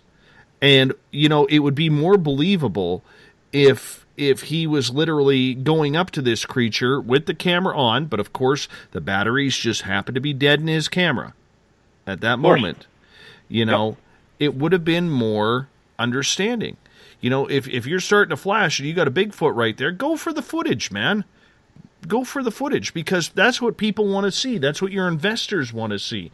You know, Netflix wants to see that. Your viewers want to see that. I think some people don't realize when they're doing something how foolish the things they're doing look to others, especially people that go out and do it all the time, you know, or that have had sightings or whatever issue in the woods with whatever. And then to see someone who's supposed to be the ultimate professional acting like this is his first trip out there. This guy hasn't got a clue what he's doing. And another thing, I heard at a conference one time, a real old Bigfoot researcher, bless his soul, he passed away about 5 years ago. He said, you know, when I first started researching, he said, I never ran through the woods. I never threw food around. I never knocked on trees with hammers and whatever they use nowadays. I didn't nail pork chops to limbs. He said, I sat and I listened and I watched. And I said, you know what? That's the way I am with the bipedals. I'm not going to go stomping around in 6,800 acres of woodland. I know where the incidents took place, and we set up at those sites, and we sit and we listen and we watch and we have our cameras set up running. That's all you can do. And he, for his technique, I wowould give him a F. For his bravado, I would give him a B+. That's pretty much the way it is with Todd Standing. Wow. It's not very flattering, my friend. But you know what, Butch? Let's look at the silver lining, because I don't want to seem like we're picking on him. But the silver lining is, you know, he's brought a lot of intrigue with that video to a lot of people who have interest in this creature. And let's face it, if it does exist, we need those people who have intrigue in videos like that to help protect this if it's ever proven as a living species. Yeah, I agree. I mean, look, he's not a bad guy. I'm not saying he's a bad man. I'm just saying that he's going about this the wrong way. I mean, it's like he's trying too hard, you know what I mean, to be accepted. And he shouldn't even be thinking about that, whether he's accepted or not. I mean, that doesn't play into anything. You're out there to do something, an investigation or research. You are. There's no fan club behind you. Nobody's sitting there waiting for you to sign an autograph. You go out in the cold, the wet, the damp, the rain, the whatever, with a ton of equipment that you just spent your last dime on, and you hope for the best. But when you throw yourself out there, you are just asking for it. You will be critiqued like nobody else ever has been critiqued. And that's what's happened with Todd. I mean, everything he puts out gets critiqued. You go on some of the Bigfoot sites, the minute he publishes something, you'll see a headline like, well, he's at it again. Mr. Todd Standing has seen another Bigfoot, or something like that. And it's a shame because, you know, the guy's intentions are probably good. He's just going about it all wrong. And unfortunately, I mean, fortunately for me, I'm not involved in that genre very much, other than assisting folks when they need it. But the guys that go out there and do it all the time, oh my God, they just rip him apart. I mean, they just take him apart. And hey, you are what you are, right? Very much so. Very much so. There's a couple questions in the chat room, or one question in the chat room here. Kit says, Dave, how did that footage of the face compare in structure to what you have seen? The one that was closest to me, I never saw the face, and the one that was further away, it was kind of hidden in the shadows of the tree. We knew there was a face looking at us. However, we couldn't make out any features of it. So I couldn't really answer that with any type of honesty besides the words, I don't know. So I do apologize for that, but that's just what it kind of comes down to in regards to my own personal sighting. You know, it is interesting, though, Butch, and this will be my final question to you on this topic, but it is interesting that the original photos that he took with the Sylvanic research look so much different compared to the blackface at the end of his new video. And, you know, the sighting here in Pennsylvania, which was 2014, October maybe, and a group from Oklahoma was doing the investigation. And the one gentleman who was walking down to the stream outside the camp just to wash his face in the morning, and he came over a little knob, a little rise before he walked down to the stream, and he thought what he saw was a fisherman fishing. And when he got to the top of the rise and took his first step over, it stood up and had a fish. It had a fish in its hands, and it looked straight at him. I mean, you know, we're talking about, this was about a 20-foot encounter, and this guy had a .44 mag on his hip, and this guy's an ex-police officer. He's very famous in the ufology world, and he got back. I mean, he just walked off, and he just watched it walk off. But when he got back, he had a forensic FBI friend of his do the drawing, and it is remarkably human-like. And if you take that drawing of his and put Todd's side of it, the one that looks like Todd, It's amazingly similar. Now, I don't know exactly when Todd's picture went up, but this the drawing and the picture look remarkably similar. But like the guy said, he said, I couldn't shoot that. He said it looked like a human. He said it had the facial features of a human.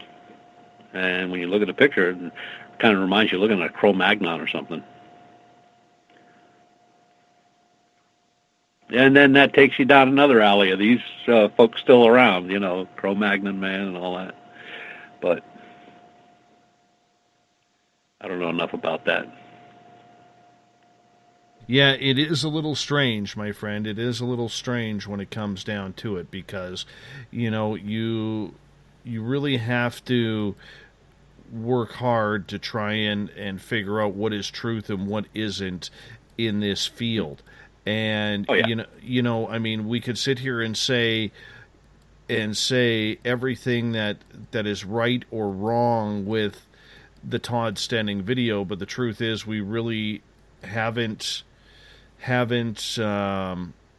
been there when he has had his sightings, so we really don't know if what he's experiencing is real or whether it's just all fallacy for him to create a name for himself. Yeah, exactly.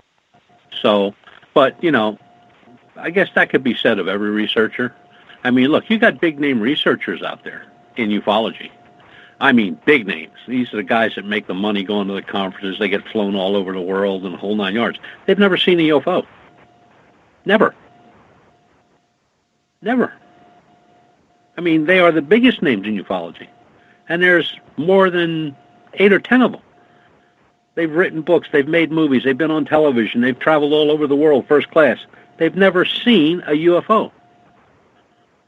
There's one person out there who, to the best of my knowledge, never did an investigation on any UFOs of any consequence, and now brands themselves as a UFO forensic expert, and even wrote a training manual along with one of the book writers who never, ever, ever saw a UFO. So if you want to talk about a convoluted field, ufology is it. That's the group. Isn't that right the there. truth? Isn't that the truth? You know, and oh my God. And, you know, I mean, I've heard so many names lately, as we switch into UFOs here, I've heard so many names lately from, I think one of my favorites is the UFO Cabal. That's a fun one. Yeah, that's a good one. Yeah. I guess I'm in the UFO slouch group. I just do my thing. I don't get involved. I mean, you get involved with those folks, man, you're in for it. I mean, it's going to be a long, hard haul. I just, we do what we do, and what we come up with, and we publish it, and we're done with it. You know, that's it. No need to drag it out for the next 15, 20 years.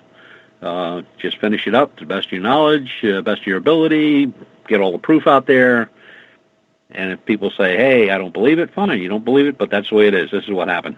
Or this is what we found, or here's the evidence, or, you know, here's the photographs, here's whatever. That's the way it is.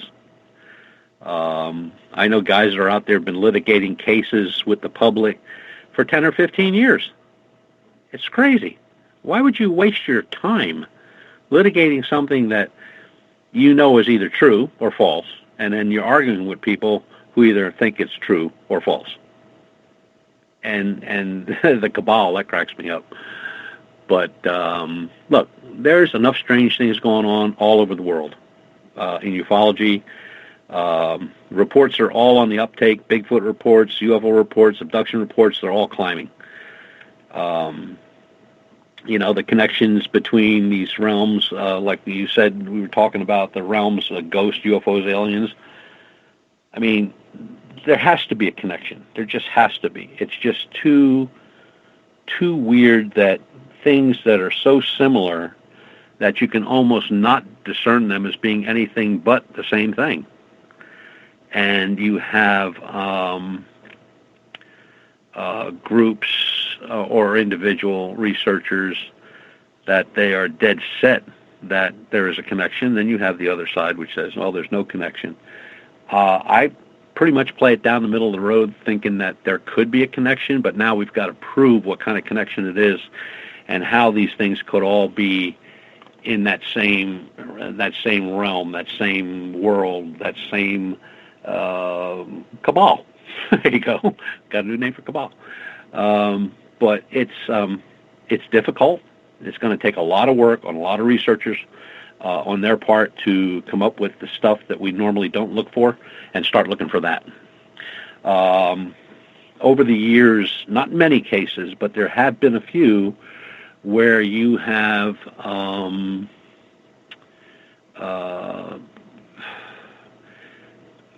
sightings of Bigfoot where there is a light seen in the woods prior to or after the Bigfoot is seen. We have one bipedal report where we have an aura around the creature. So the very first report where the creature walks across in front of the dogs and the guy and pays no attention to them like they're not even there, was he in a safe place that he didn't even realize that those dogs and the guy was there? We don't know. But how do you prove that? That's the next thing. You know, what do we have to do as researchers to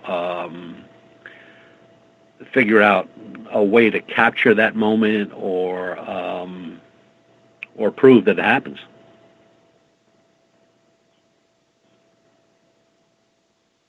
Disclosure is one of those very hectic type of things here.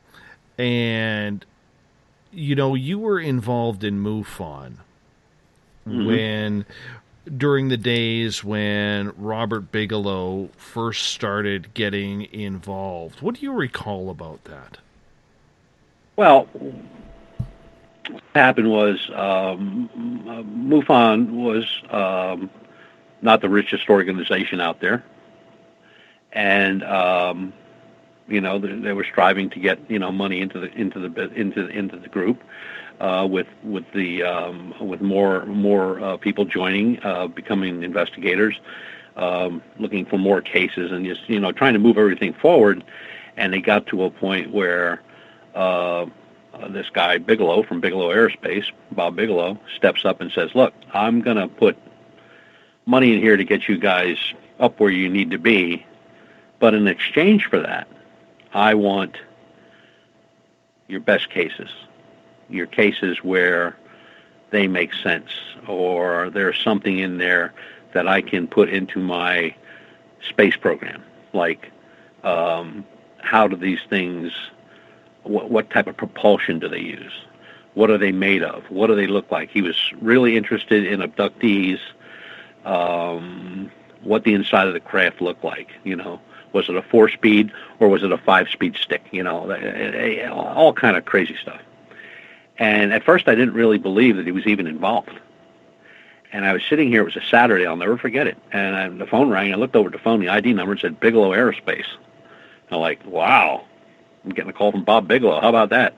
Well, it wasn't Bob Bigelow, it was one of his researchers on a case that I had only gotten 2 days prior in upstate Pennsylvania.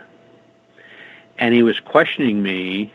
He identified himself as an investigator for Bob Bigelow, and he questioned me about, did I know the person? Did I talk to him yet? What did they have to say? What are my thoughts on it? Is it possible? And blah blah. You know, all the normal questions.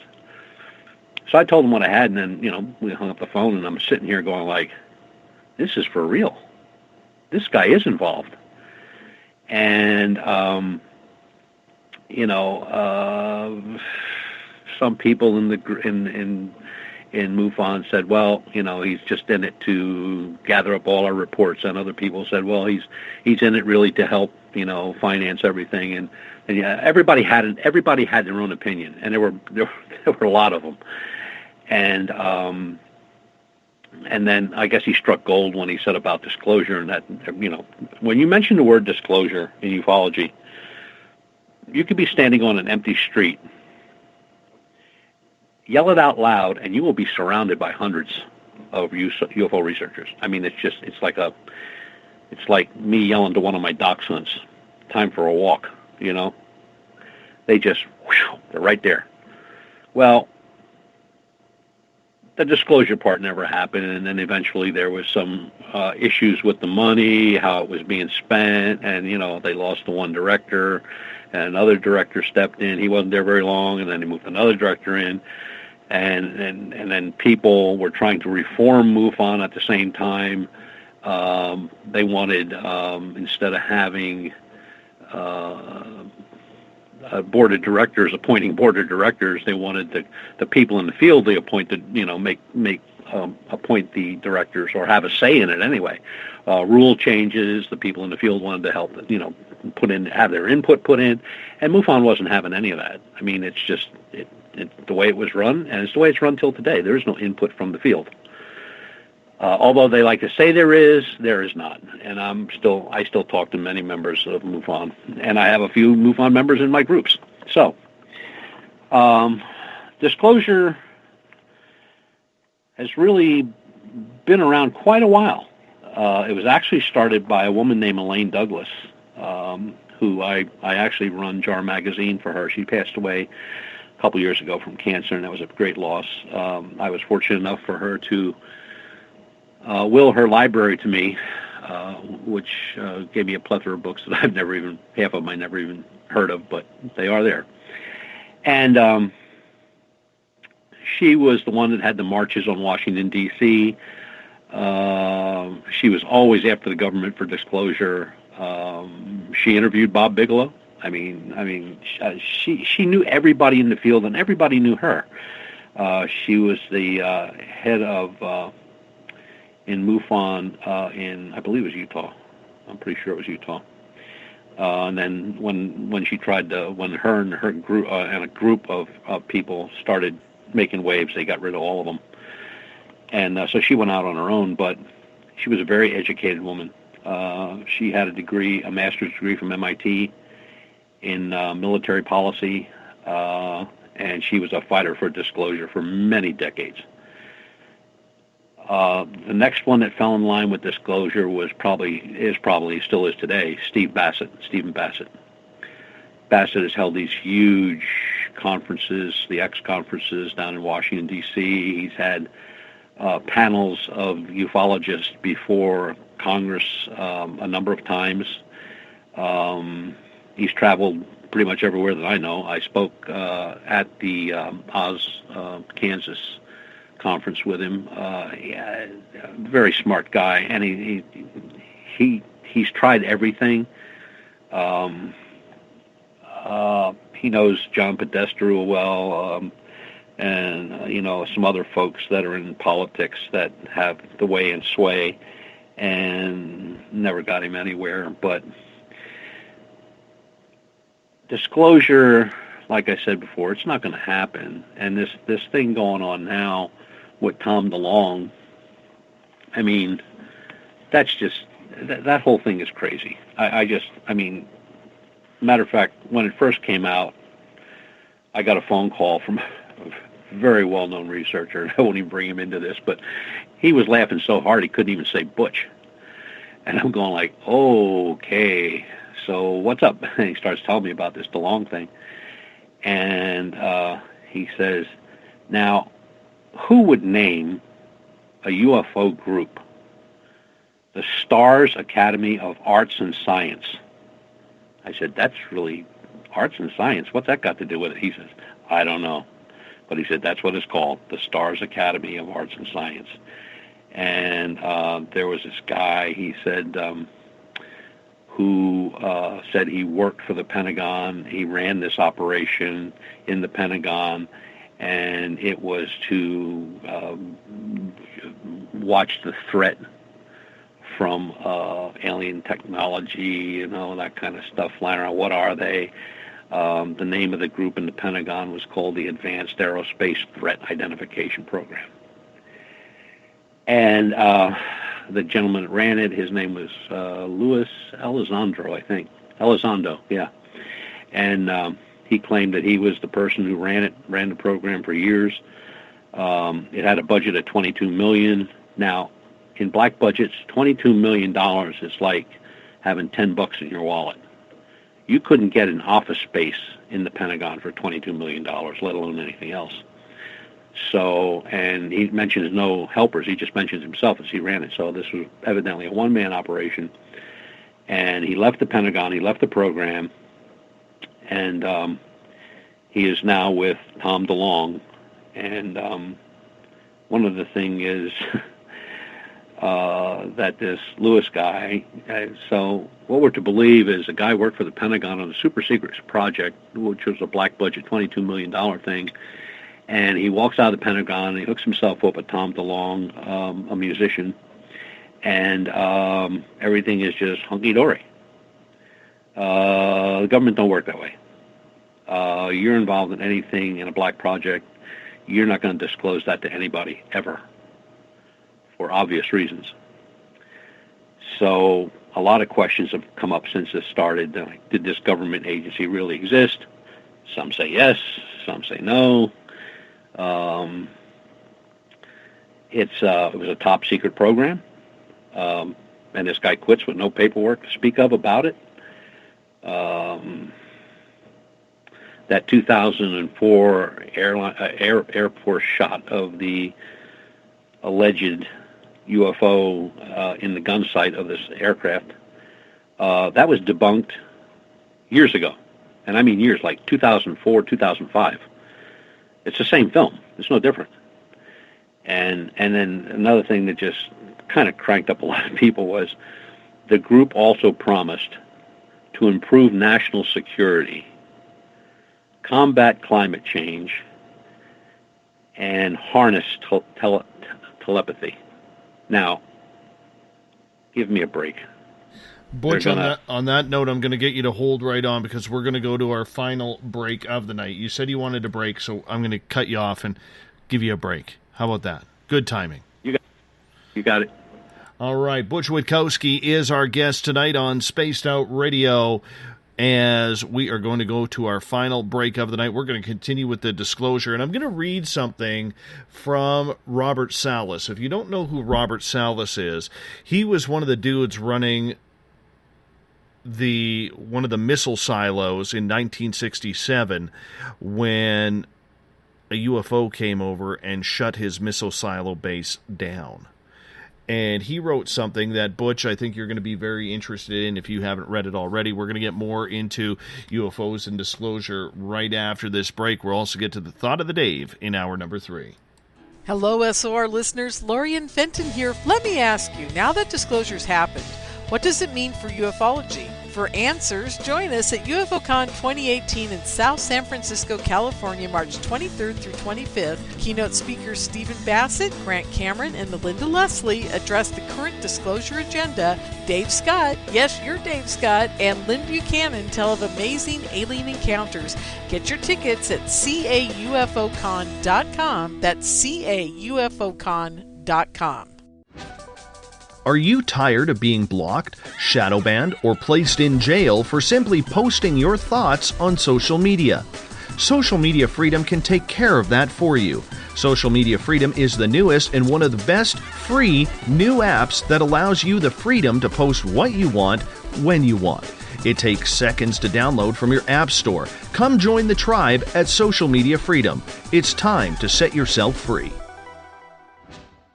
The first annual Caribou Paracon is happening September 28th to 30th in the 108 Mile Ranch, British Columbia. Brought to you by the Canadian Society of Questers and Spaced Out Radio. Come listen to our featured speaker, Grant Cameron, along with Elizabeth Anglin, Paisley Town, Mike Moran, Eric Cooper, and more. It's a 3-day supernatural adventure at the Spruce Hills Resort and Spa. Tickets for the weekend are $150 Canadian. The Caribou Paracon, celebrating everything paranormal. A timepiece is a reflection of who you are, and what better way to show off the real you than with an Escape watch? Escape is a lifestyle brand accessorizing your days and nights. Choose to escape and create the life of discovery that you deserve. Dream, play, unite with your own personalized Escape watch. Head to escapewatches.com. There is no time like the present to enjoy your escape. Use promo code SMF2017 for your 20% discount today. Looking for a place to advertise at a very reasonable cost? Look no further than Spaced Out Radio. SpacedOutRadio.com has an advertising tab that you can click to check out our daily, weekly, and monthly packages to play on the radio, or our website including social media. From commercial spots to banners, we have it all. Check out our competitive pricing today.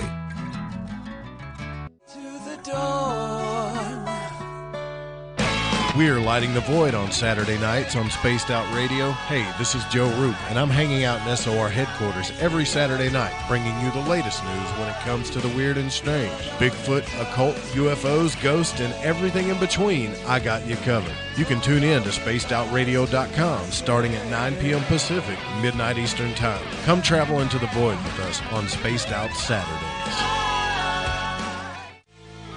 Not ready for bed on Saturday night? Right after Spaced Out Saturdays, hop on over to S4 with Corey Ruiz and me, Eric Cooper from Forest Moon Paranormal. With S4, there are no limits to what we try and uncover. From government conspiracies to helping clean up the paranormal, no topic is safe on S4. We get to the heart of the matter, of the subjects you want to learn more about. So tune in on S4 starting at midnight Pacific, 3 a.m. Eastern, only on SpacedOutRadio.com. Visit purpleplates.com today. For over 40 years, the Purple Energy Plates have been delivering amazing results for their many customers. Inspired by the great genius Nikola Tesla, the harmony, healing, and energetic effects of the plates have proven over and over to be beneficial and often miraculous to thousands of customers. Check their site for daily specials and choose from their many energy products. You won't be sorry. Visit them today at purpleplates.com. Hi there, I'm Butch Witkowski, lead investigator with UFORCOP. On the final Monday of every month, you can listen to me and host Dave Scott on Spaced Out Radio's Strange Days. We're going to get to the heart of the matter when it comes to what's happening out there. People are seeing and experiencing things from ET contact to Bigfoot, and I want to hear about it. Your experiences are what we investigators need to help solve these unknown mysteries. So tune in at spacedoutradio.com to the final Monday of every month from Butch Witkowski's Strange Days. This is Eric Markham, news editor for the Spaced Out Radio's The Encounter Online. We have put together a great team of writers and journalists from all over the world to bring you top-quality paranormal stories, from alien encounters to the latest conspiracies. You won't find any of that fake news here. True stories and top-notch reporting as we look to bring these experiences to the mainstream. The Encounter Online, only at spacedoutradio.com. Do you want to know the truth? Do UFOs exist? Are aliens real? Are the governments hiding the biggest secret in history? We're UFO seekers, and we're on a hunt for the truth. Subscribe to our YouTube channel and follow along with us as we journey across the United States, visiting UFO hotspots and alien hotspots, trying to document the UFO phenomenon. Catch us on Spaced Out Radio every third Monday of the month as we discuss Area 51, UFOs, and more. And also, don't forget to subscribe to us on YouTube. You hear footsteps in the empty room above you. A rocking chair begins rocking by itself. Don't be afraid of the things that go bump in the night. Reach for Spirit Storybox, the iPhone app the Huffington Post UK called the only ghost hunting app you will ever need. Spirit Storybox. The spirits are telling their stories.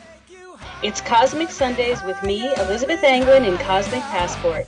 Let me take you down a 3-hour spiritual journey where we will get into everything from ET contact to Psychic Sundays. It's a journey of listening and learning together with some of the best professionals in their fields. You can tune in to Cosmic Passport at spacedoutradio.com every Sunday starting at 9 p.m. Pacific, midnight Eastern.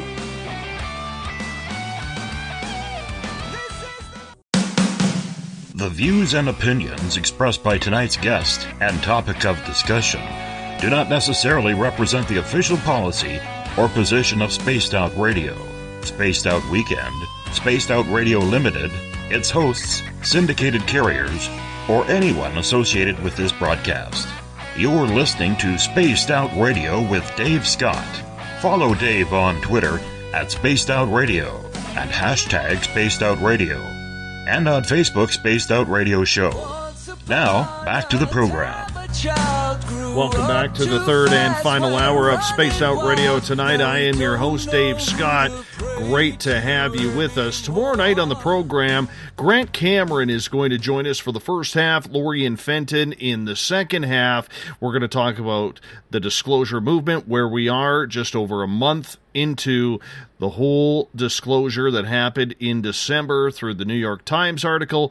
We get going at 9 p.m. Pacific, midnight Eastern time at spacedoutradio.com. We want to welcome in everyone listening in on WQEE 99 Rock the Key down in Noonan, Georgia, home of The Walking Dead. We are live as well on the United Public Radio Network, 107.7 FM in New Orleans, and over 160 countries around the world. We are also live on the Fringe FM. And if you're listening in on Revolution Radio, remember the Double R Machine is a donation station financed by you, the valued listener. Head on over to freedomslips.com and donate today. Bill Cardwell has set the password for tonight in the SOR Space Travelers Club. I still don't get it. Umquile? Umquili? I don't know. Bill sets the password each and every night right here on the mighty SOR. Now, if you want to follow us on social media, you could do so on Twitter at Spaced Out Radio. Give our Facebook page a like, Spaced Out Radio Show. On Instagram, you can follow me at Dave Scott, SOR. Subscribe to our YouTube channel. Go to youtube.com/Spaced Out Radio, where you can pick up our archives. We are also live on Periscope.tv. If you want to check us out there as well, we're on iHeartRadio in the United States, TalkStream Live. Tune us in on TuneIn. Download and subscribe to our shows on iTunes. Our website is spacedoutradio.com, where we have a plethora of features for you, including joining the SOR Space Travelers Club for $5 a month. You can rock out to some Bumblefoot, shop at our Spaced Out Radio store.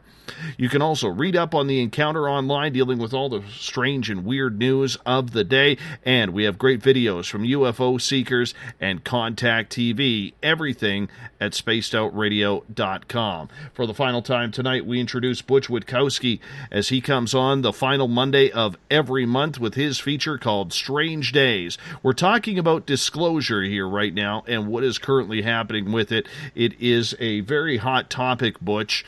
And, you know, right before the break, we started talking a little bit about Robert Salas, and you have a story about Robert. Yes. I was one of the, I think there were 14 of us, researchers that spoke at the UFO Reykjavik Summit in Lawrence, Kansas. And that was in 2011. So there I was with all these, the nom de clair of ufology, right? Some I knew, some I never met. And that I spoke that Saturday. It was a whole week affair. And Saturday morning I was the first speaker. And I was speaking about human mutilation and abduction and cattle mutilation. So I went through the human abduction thing, I went through the cattle mutilation thing, and I got to the human mutilation thing. And although I knew who Robert Salas was, I never actually spoke to him or talked to him. And he's sitting way in the back of this big theater, and I'm doing my thing, right, and I'm using a PowerPoint, and I'm talking, and I just happen to look forward, and I see him get out of his seat, and he's walking right toward me. He's walking down this long path between the seats. He's heading right for me. He's not taking his eyes off me, and the first thing in my mind is like, oh, man, what did I say? Did I screw up? What's the problem? So he stops about 10 foot in front of the stage, and he's staring at me, and I said, Mr. Salas, is there something wrong? Can I help you? And he went, are you telling me this is for real? And I said, yes. And I said, I'm going to prove it to you in a few minutes. He went, oh, my God. He turned around and walked away. So after I was done and did the question and answer thing and all that stuff, I went outside for a coffee, because it was early morning. It was like 9:30, I guess. And I went out for coffee and a cigarette, and I'm just standing out there, and he walks out, and he goes like, this is unbelievable. And I said, yeah, that's what I thought when I first started looking at it. He says, great presentation. And he says, just something more to put in my file. And I said, you got a file on this? He says, oh, I got lots of things in files in my head. And I went like, yeah, I'll bet you do. I'll bet you do. And if anybody wants to know about Robert Salas and the kind of guy he is, you need to purchase his book. It's called Faded Giant. It's by Robert Salas and James Klotz, and Klotz is spelled Klotz. It's a fascinating book, tells you all about what happened at those bases, and it will blow your mind. I mean, what he says happened and how it happened and the threat to national security that it poses is absolutely 100% dead on. So when this came out in the New York Times about the disclosure, I was almost, if I was a betting man, I would have put some money on Robert Salas getting into this, but you wanted to say something about what he wrote, so you can go right ahead. Well, last night on a different show, a very respected reporter was talking about Tom DeLonge and the To the Stars Academy. He had Eric Davis and Hal Puthoff on, both part of the To the Stars. So this comes off of Robert Salas's. So this is nothing that I've written or I'm paraphrasing. It's going to take me a little bit here. You know, it's more than 1,000 words, at least, you know. So, well, maybe not that much, but I'm gonna read it here because I think it's important for tonight's show. Says and what Salas did here was he broke down the show on what he felt was about this as he's studying up on this campaign, whether or not the whole new disclosure movement is a disinformation campaign or if there's something real to it. So he says the first hour was with Eric Davis, an associate of Hal Puthoff's Institute for Advanced Studies, and also worked for Bigelow Aerospace Studies on the UFO phenomenon. I learned very little from this first hour. He spent a lot of time complaining about ufologists, calling them nutcases. They're conspiracy theorists, and ridiculing the idea of a government UFO cabal. Davis has concluded that there are unknown objects flying around that are of non-human origin. Not groundbreaking news. His major work for Bigelow Aerospace centered around visiting the Skinwalker Ranch in Utah over a period of 6 years and writing some reports about his observations. He gave no substantive details. He stated that Bigelow Aerospace investigations into the phenomena at Skinwalker were halted in 2000 because of a lack of activity. Amazingly, he admitted that he had never read the final report on Skinwalker, although one was written and is now in the Bass Library. Although amazing that the anchor of the show had no comments about Skinwalkers, since he and Colm Kelleher wrote a book about it in 2005. He also stated that the reason given by the DoD for the termination of the $22 million 5-year Advanced Aerospace Threat Identification Program, or AATIP, much of it done by Bigelow Aerospace, was that nothing was learned from this study. However, he claims the program is still ongoing, which the public has been told otherwise. The second hour of the show was the interview with Hal Puthoff. He is currently Vice President for Science and Technology for the To the Stars Academy. He started by admitting that he had worked for naval intelligence at NSA and to bring part of the CIA-sponsored remote viewing study at Stanford University. He became interested in the UFO subject when he was recruited by a familiar name around here, John Alexander, to join Bigelow's National Institute for Discovery Science, NIDS, in 1996. According to Puthoff, it was the Defense Intelligence Agency that approached Senator Harry Reid to initiate the highly secret Black Project, AATIP. He said a request for proposal was sent to contractors for bidding, and Bass won the bid.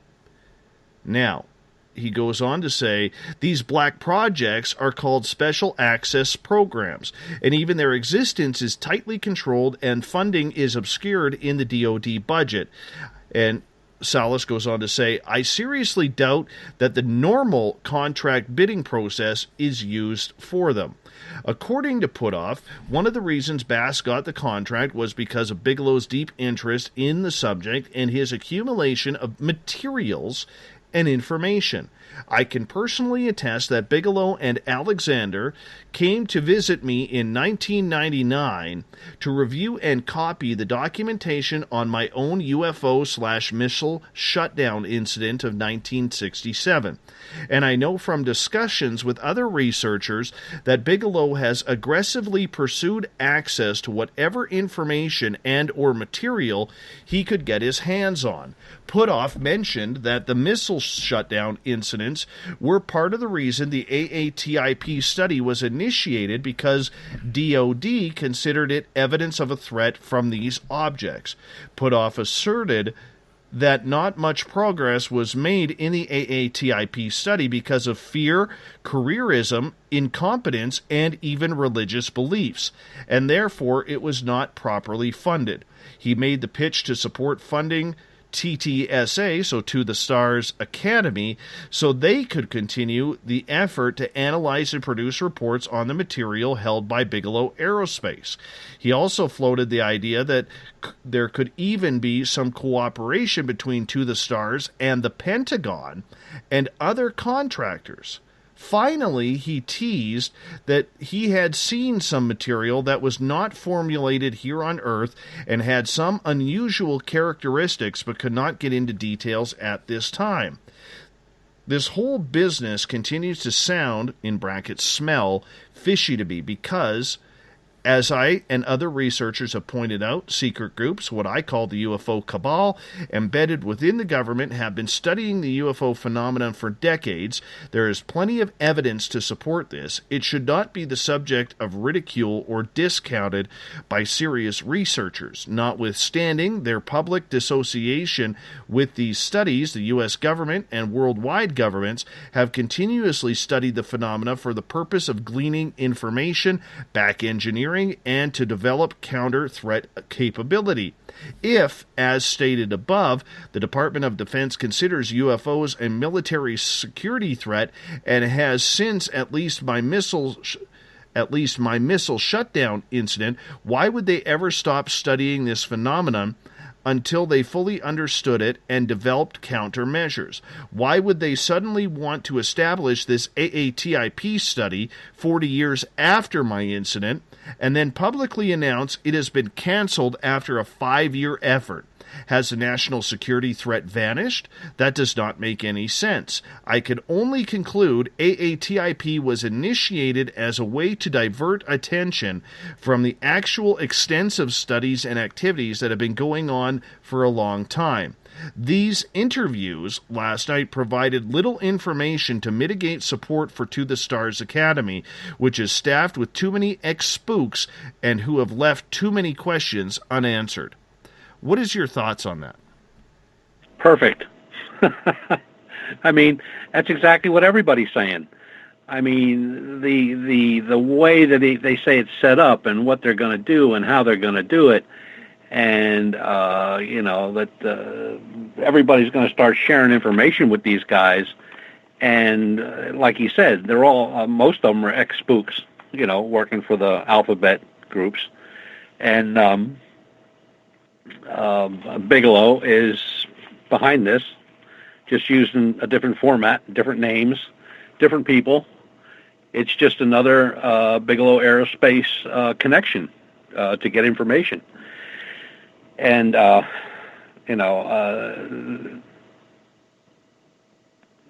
the Stars Academy of Arts and Science, I mean, it just kills me. I just don't know what that means. So are they going to have like a band that travels the road, under the arts, and what are they going to do for the science? And the people that are involved are people that nobody even knows about, or if they had heard about them, they only know them through Bigelow Aerospace. And now they're trying to fund it, through like setting it up like a corporation and have, people buy stocks and bonds and all that other stuff in it. It's just too squirrely, way too squirrely. Look, the government's been, when everybody said, well, the government stopped looking in 1969 when they shut down Blue Book. No, they did not. It's still going on. And I know this word's been thrown around a lot tonight, cabal. Robert is right on the money. I mean, this guy knows what's going on. He experienced it firsthand. It's happened since his experience, and the fact that now the group is promising to, and this is just a play to the people. It's not a play to researchers. This is a play to people to start coughing up some bucks. When they say that they promise to improve national security, how would they do that? They're not the government. They're going to combat climate change, very popular nowadays, and they're going to harness telepathy. Now, that's a mighty big chunk to come out with.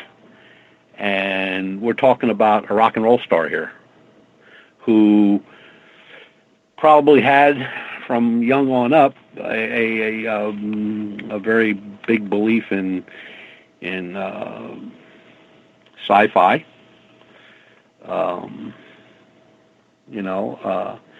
He believes the government's hiding alien technology. He's fallen to the allure of impending disclosure, and that's the best I can describe Tom. The $22 million, that's a drop in the bucket. Over 5 years, like I said, you couldn't get a Pentagon office for that kind of money. And all of a sudden, this super secret organization is just thrown out there to everybody like it's, no big deal. Now, people have tried that in the past, and they've never been seen again for a reason. They call it secret. And for these guys to come out and say that, especially the one guy who says that he ran the operation, so it was a one-man operation according to him. But Robert is dead on with everything he said. Everything he said is perfect. He knows what he's talking about. He's been involved in this since his incident at the base. It is one of those things where when you take all the nonsense out of the statements from DeLong, this is a BSA operation. This is Bigelow Aerospace. There's nobody else involved in this. All the people that are involved, like Robert said, you got a bunch of spooks. You got Bigelow Aerospace, and you got the front man who's Tom DeLong, well-known musician. But the rest of it, it just goes back to what every researcher and investigator that I know of knows for a long time. The only thing you're going to get out of the government regarding ufology or UFOs or anything like that is misinformation and disinformation. And they will go to great lengths to advance that. So that's my take on this campaign that's going on now. Gail has an interesting question for you. She said, I'm going to rephrase it a little bit. I hope you don't mind, Gail. But what is Bigelow's deal with the government? Is he running the United States UFO program? Like, how did he get so much pull from what you know, Butch? Bigelow Aerospace was involved in a lot of government projects over the years. Some little, they may have built some parts for the space station, or they may have built some parts for a rocket, or they may have developed this or that for NASA. And then it just started, his big thing now is he has developed an actual room that will attach itself to the space station, so the folks up there have a lot more space to move around in. He is involved in a lot of space shots. His company is very large, manned by some of the best in the business. But his true look, what he's been looking for since I've ever heard of him, has been what propels these? What is the propulsion of these craft that we see in the sky? What makes them tick? What do they look like inside? That's why he has these, when it says the vast amount of reports that they get. Now, how do they get this vast amount of reports? I don't give them any reports. I don't really know of any researcher that sends anything to Bigelow Aerospace. So where's he getting all these reports from? Is he paying somebody for them, a.k.a. MUFON, or other groups? I don't know that. I don't know. I'm sure he's still involved with MUFON. I don't doubt that one bit. But, when he says they get all these reports come to them, the FAA, was last year or the year before, the FAA put out I believe I sent that to you, didn't I? Yes, you did. Yep. The FAA put out a flyer, an attachment to their rules and regulations, where any UFO spotted by a commercial pilot or military pilot has to report that report, not to the FAA anymore, which they used to do. It needs to be reported to Bigelow Aerospace, and it gives the contact to Bigelow Aerospace. And, here's a guy that made his living with hotels, motels, hotels, that kind of stuff. And it is so huge. It is such a huge operation. And I have no idea how many people they employ, but I'm pretty sure it's in the thousands. And they're scattered throughout the aerospace programs in this country, and probably in other countries too. Do you believe then that he is controlling the U.S. government in this field, or is the government telling Bigelow what to do? I think it's a little bit of both. I mean, he has a product to offer. He's a wheeler and dealer, He didn't get that rich by being stupid. And, he's going to use the government to the best of his advantage, and the government thinks they'll use him to the best of their advantage. So it's kind of a tit for tat, you rub my back, I'll rub your kind of thing. They need something, or they need something developed, they go to him. He needs something from them, they go to, it goes the other way. I just think it's a working relationship that's been around for a long, long time. And it's going to continue to be around for a long, long time. But it's amazing that when the To the Stars Academy started coming out, Bigelow's name was never mentioned.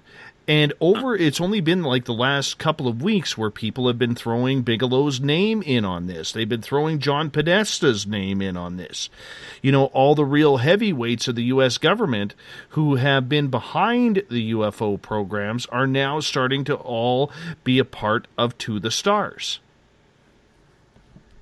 And look, there is no musician in the world that is that brilliant in ufology that he could put this together. Period. I don't care who it is. I don't care if you're talking about Ringo Starr or anybody else. There just ain't nobody like that. And this is being put together by the cabal, as Robert said. And it is a group that has been around a long, long time. They've been in the shadows a long, long time. And they're going to be in the shadows a long, long time. And this Tom DeLonge thing, like most of the people I've talked to about it say the same thing. It's just more disinformation. Keep everybody busy. Get their mind off of something else. And who knows where that's going or how it's going to go. So do you think then that this is just another giant disinformation campaign, or do you think this is the government's initial steps to bringing full disclosure forward? Nope, disinformation. Going to keep everybody guessing. Look how long they could keep this going. When you think about it, let's just say that the first thing they attempt is their national security. Well, they could work years on telling people how they're going to change national security or upgrade national security or make national security stronger or better. Then when they're done with that, then they're going to combat climate change. How are they going to do that? And then after that, they're going to harness telepathy. Why would they harness telepathy? Because telepathy right now is a hot topic in ufology. That's why. Climate change is a hot topic. National security is a hot topic. So if you want to keep something going, pick the hot topics. Don't talk about the cost of bananas. Talk about national security and everything else. Where people, it's going to take people. People are going to look at it. They're going to show an instant access in their brain will hit national security. Oh, okay. What's going on? What are we doing? Are we going to blow up North Korea? Are we going to go to war with Japan? Whatever. It's just throw something out there, and if it sticks on the wall, well, we all know what it is. But it's just, I mean, it just stinks, period. It just smells to high heaven. First of all, the way it came out. Second of all, you just have the wrong names there. You got Bigelow Aerospace, John Alexander, Puthoff, that whole group. I mean, you're talking about people that have been in black ops all their life. Why would all of a sudden they become this group of folks who want to put out all this information to put all our minds at ease over UFOs, whether they're a threat or they're our buddies? It just stinks. I want to get to a question from Andrew on Twitter. He says, for so long, extraterrestrials have possessed far superior technology as compared to humanity. However, with the idea of the human secret space program in mind, could the gap between us and ET be a lot closer? Is this why a form of disclosure has occurred? Are we no longer afraid? Well, I think if we knew the propulsion, if we knew where they came from, if we had a lot of answers to human mutilations, which are still going on, to cattle mutilations, which are still going on, to missing people, which are still going on, I would say that we're no further ahead than we were when all this started back in 1947. You know, one of the, and I can't believe people miss this when they look at Roswell. Roswell's excuse, or the Army's excuse, or Army Air Force excuse after Roswell took place, was that they were crash dummies, right? And the crash dummies were thrown out of high-altitude planes, and then special teams would go out and retrieve the crash dummies, and that's where they got where the people got the information that these were just, crash dummies. They weren't real alien bodies.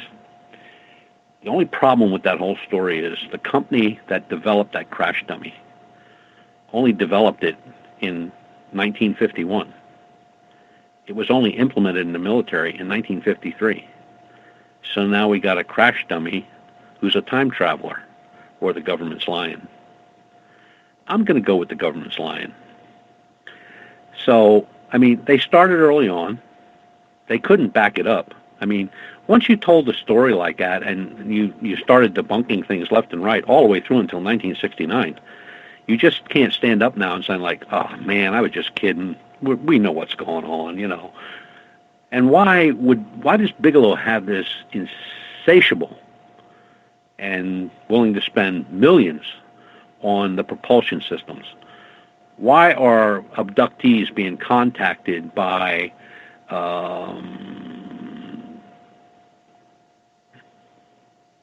Bigelow Aerospace investigators? Why would MUFON be involved in a project with abductees when, up until a few years ago, MUFON didn't do abductions at all, nor did they do cryptozoology or anything like that. They were strictly UFO. But they had a program where they had a small number of abductees, and I know one very personal, and explained to me that they were, asked to take part in this, and they did. They got a box put in at their house and some wiring done in the house that was done free of charge, and what it was to register when there was an entity in the home and what took place. And there was all kind of measurements being taken, temperature, heat rises, cold, whatever. And this went on for, I believe, a little over a year. And then the people were supposed to, as they had these recurring abduction scenarios, put all this stuff into a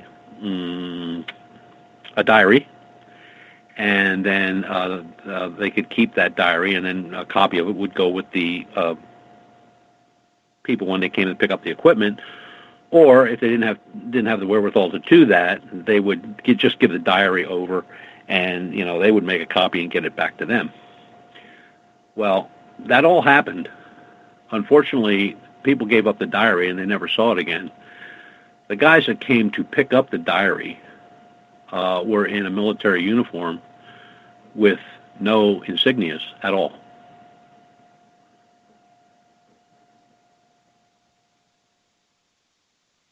Shouldn't they have been there in full dress to identify themselves?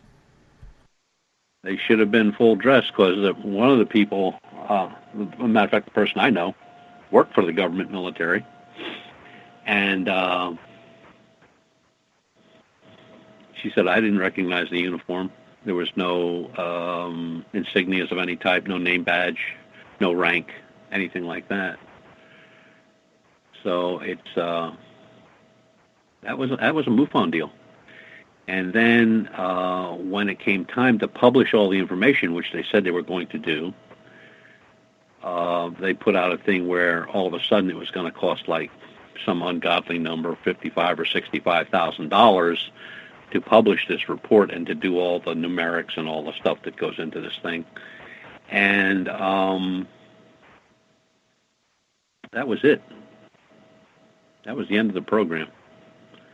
Nobody ever got the information back. Nobody ever knew what happened. I mean, they've been questioned. I mean, people have asked, people that were involved were asked, well, what happened to my information? When am I going to hear what happened? Did this, did that? Nothing. They just wrote it off and just put it away.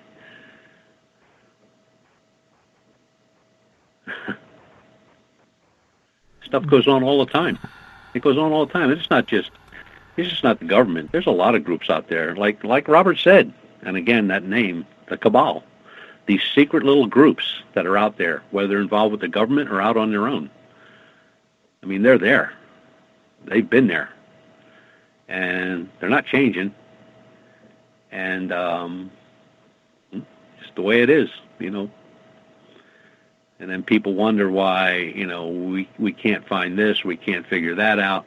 Well, you wouldn't even know where to start. I mean, a group could be there for a long time, and then, you start poking around, then the group is no longer there. I mean, they changed their name, or they moved on, or now they're part of something else. And it's very disconcerting. I mean, I don't even chase that stuff anymore, because it's just like going down a rabbit hole.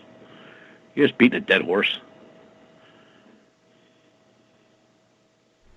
How, in your opinion, is this affecting the public? Because the public obviously eats up the UFO reports. They're eating this up because, for the first time, we're not seeing the mainstream media, drop the ball on the story. Mm-hmm. But number two, Butch, the public, for the most part, is very uninformed of this issue. So they are going to be able to, basically, eat the candy that's being handed to them by the To the Stars campaign, because To the Stars is really denying any type of media report to any other type of fringe media that might ask them some tough questions. People who have been researching this for years, decades, and, half a century. There's a reason for that. You can snow somebody. You can snow this guy, this group, that group. But there are researchers out there that were in Black Ops. There are researchers out there that did work for the DOD and the CIA and all those other alphabet soups. I mean, they know, and they don't want to get tangled up with one of those and get taken apart at the seams, because their whole little ploy then goes down the toilet.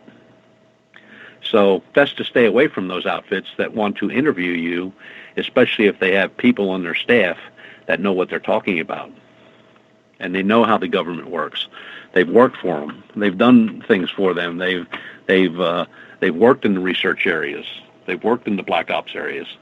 And, you're going to start getting a couple of these guys on there from a rock group or whatever, and they're going to start opening their mouth, and these guys are going to take them apart at the seams, and that's going to be the end of the whole game right there.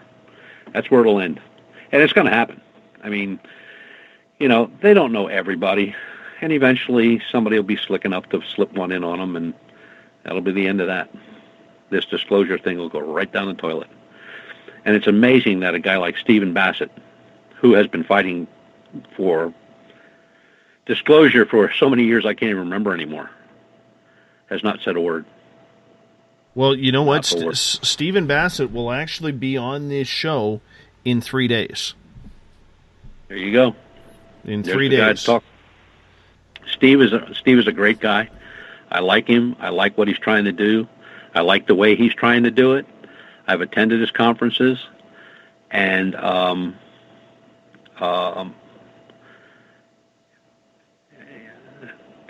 be interested in his take. I really would, because if anybody he knows all these people that we're talking about. I'm not so sure he knows the rock guy, but the other folks, he knows well. Andrew on Twitter has a question for you here, my friend. He is asking, Butch, in your opinion and estimation, why does the To the Stars Academy have a focus on uncovering the answers or mechanics behind telepathy? Is it because some of these spooks helped develop MK Ultra back in the day? Now they are being just more open about it? No, look, MK Ultra never stopped. It just moved. It's not up on the island anymore, up in New York. It's still in effect. It's just moved on. It might be under a different name. The Russians are still involved in it. We're involved in it. There's a lot of people involved in that stuff. I just think it was, when they say they want to harness it, they want to harness telepathy. Now, there are universities that are studying this. There's outside groups a whole lot smarter than these guys. We're talking about those guys with so many numbers behind their name and letters that makes you crazy. But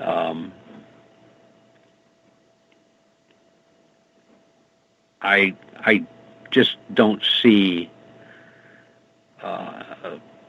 them doing anything with telepathy. I just think it was just throw some red meat out there and see if it sticks. Now, I just saw that Andy O'Brien said that Steve Bassett has already talked about this on other shows. I'd be interested in what Steve said about it. Is he with it or against it? I think it's a combination of both. It's a combination. I don't think it's jealousy, because I know Steve lobbied for decades trying to be the man who brings disclosure out, whether that was teaming up with Stephen Greer or not. I think he's just happy the message is actually getting out there for people, and people are starting to take this subject a little bit more seriously. But I want to add to that question, though, Butch. What do you think about the idea, then, that they are really separating UFOs from alien life? Good thing, bad thing, or are you indifferent about it? I'm indifferent about it because they have no way of knowing. They don't know who's piloting those things. They don't know if they're mechanical or they're drones or they have no idea. I constantly see reports. Thanks, Andy. I constantly see reports where people make a report and say, "Well, I saw these little gray guys running around inside the saucer." Yeah, okay. If the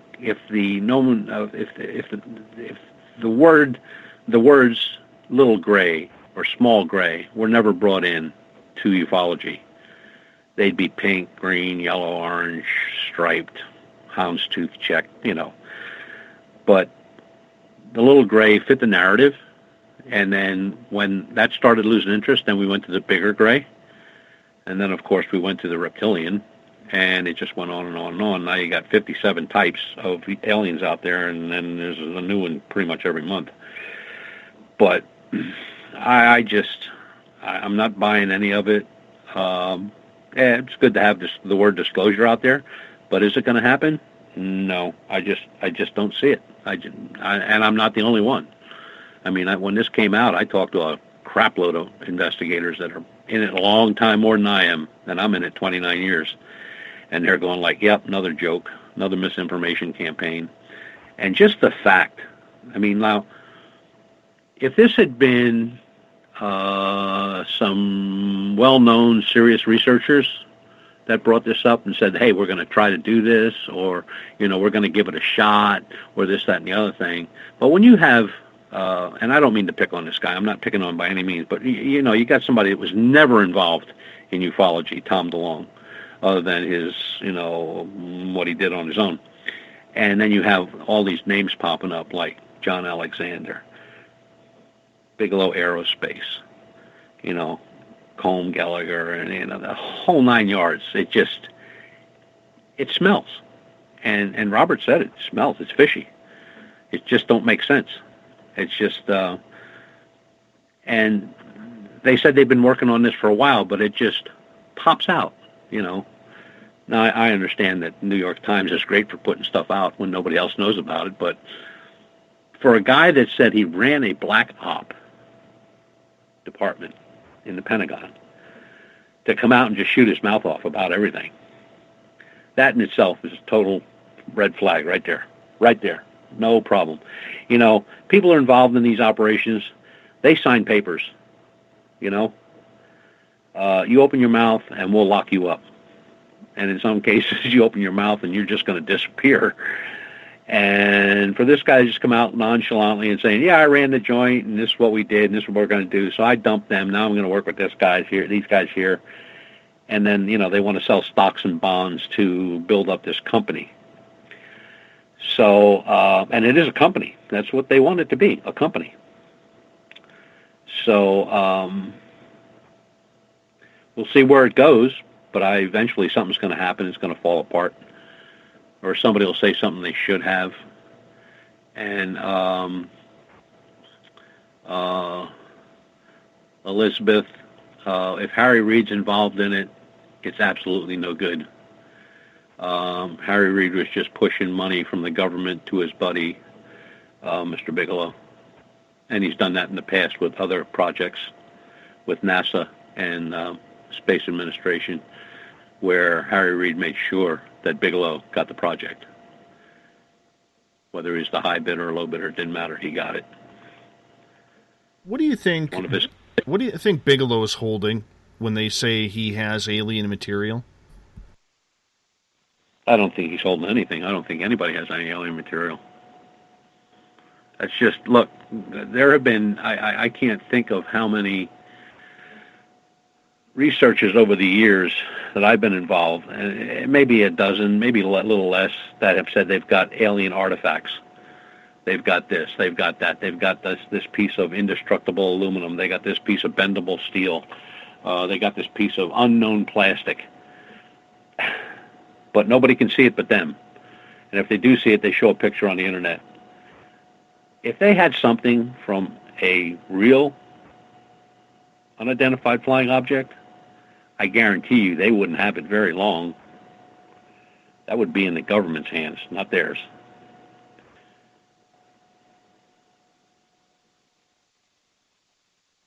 So you think this whole thing is rigged? Yep. Yes, sir. I may be wrong, but I doubt it. I mean, everything points to, like Robert said, it smells. There's too many things here that are too convenient, and too many things here that fall into place too easily. And then, just the fact that Bigelow Aerospace is involved is enough to make anybody question this whole thing. And that's exactly what's happening with other researchers around the globe. I talked to one in England the other day. He said, this is a joke. I said, what makes you say that? He says, Bigelow's involved. I said, oh, okay. That was his... I mean, this guy's given a straight answer to anybody, ever. I mean, I've watched him interviewed by, I can't tell you how many different people over the years. This guy wouldn't give you a straight answer if his life depended on it. Or he'll beat around the bush to the point where he gives you a headache.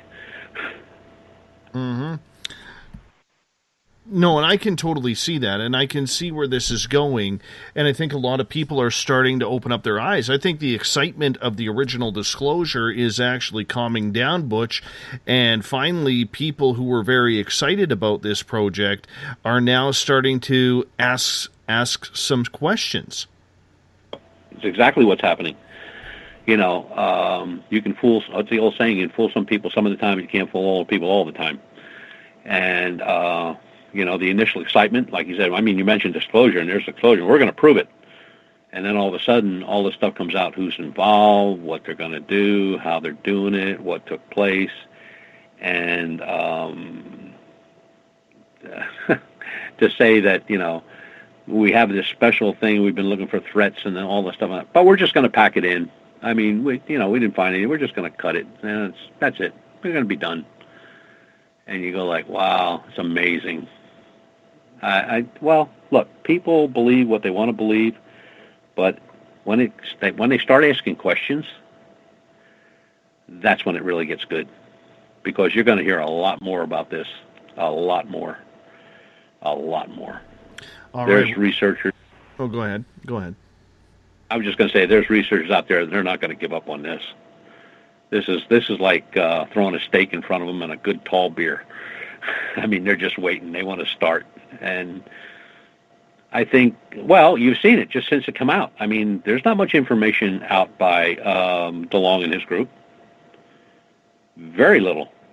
I mean, if you were going to save the world, you'd be out telling everybody about everything, but they're not saying much at all right now. That's because people are asking questions, and that's a good thing. Always ask questions. We're going to get to the thought of the day right now on Spaced Out Radio.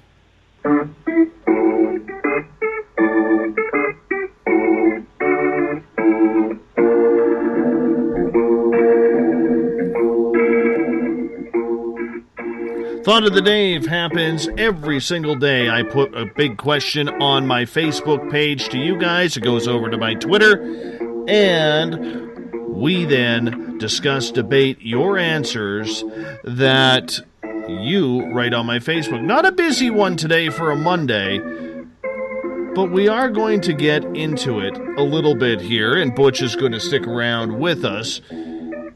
Today's question. I said, with Butch Witkowski back on Spaced Out Radio tonight, here's what I'd like to know from you. Do you believe there is some sort of connection between the realms of ghosts, UFOs, and aliens, along with cryptids like Bigfoot? If so, why?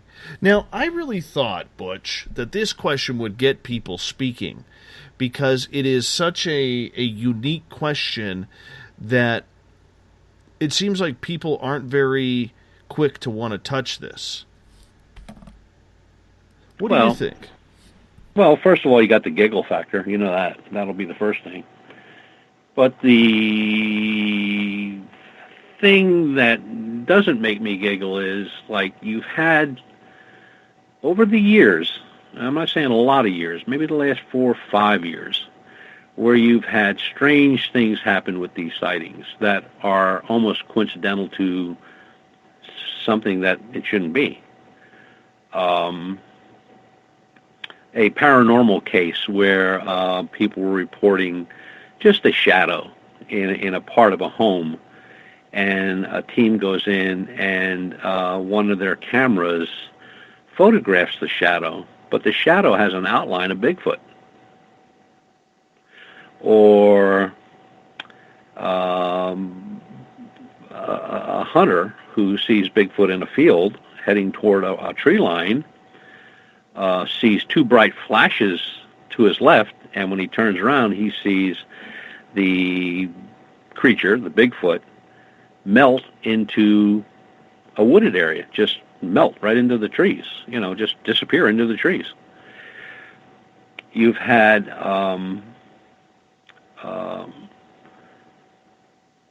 UFO sightings where the object was high in the sky and then stopped and vanished, but then there was a beam or an aura of light where the craft was, and then another different craft pops up, and off it goes, but the light stays for a little bit, and then the original object pops back up into the light, and then that disappears straight up into the sky.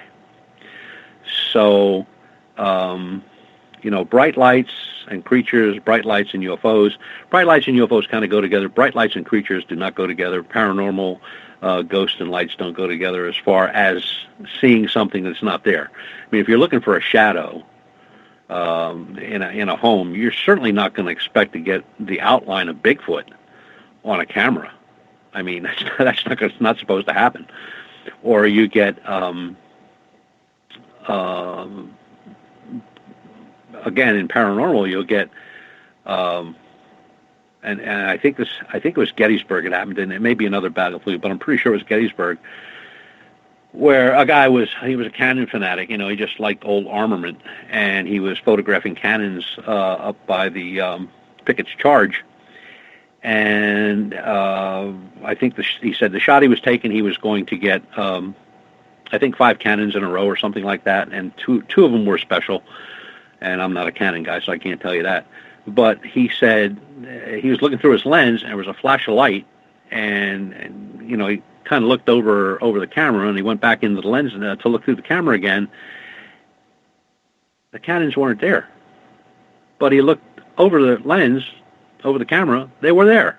He went back to looking through the viewfinder, they weren't there. So he thought there was something wrong with the camera. So when he gets home, he downloads, you know, his SD card on the computer, and the cannons are there. So what's that all about? You know, what did that? What unknown factor caused that thing to not register those photographs on that camera when they were actually there? There are so many weird things that happen in the field. And, you know, I tried not to glean on them too much because they'll make you crazy. You know, like on our one expedition where we heard nothing in the middle of a forest that's filled with animals everywhere, and we didn't hear a sound. We didn't hear a bird chirp. We didn't hear anything walking through the woods. We didn't see anything. We, you know, with FLIR devices, we didn't see anything. We didn't see anything on infrared. We didn't see anything. In a whole weekend with a full moon, we didn't hear a wolf howl or a coyote howl or a coy wolf howl. We didn't hear squat. We didn't even see a bird fly overhead. We didn't see anything. Zero, nada.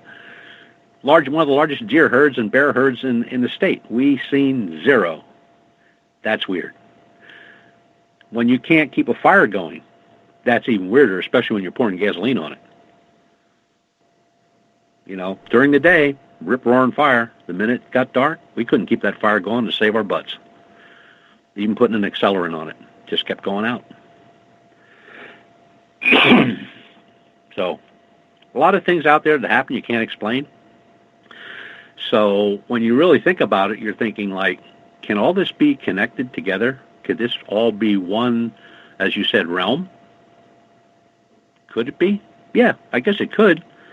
But now the difficult part is to find that evidence and prove it. I mean, it's easy to say, yeah, it could be, but people are going to want to know how it could be or why it could be. That's going to be a real challenge, a real challenge. All right, let us start to wrap this thing up. Butch, why don't you tell our audience where they can find all of your information and where your investigations are?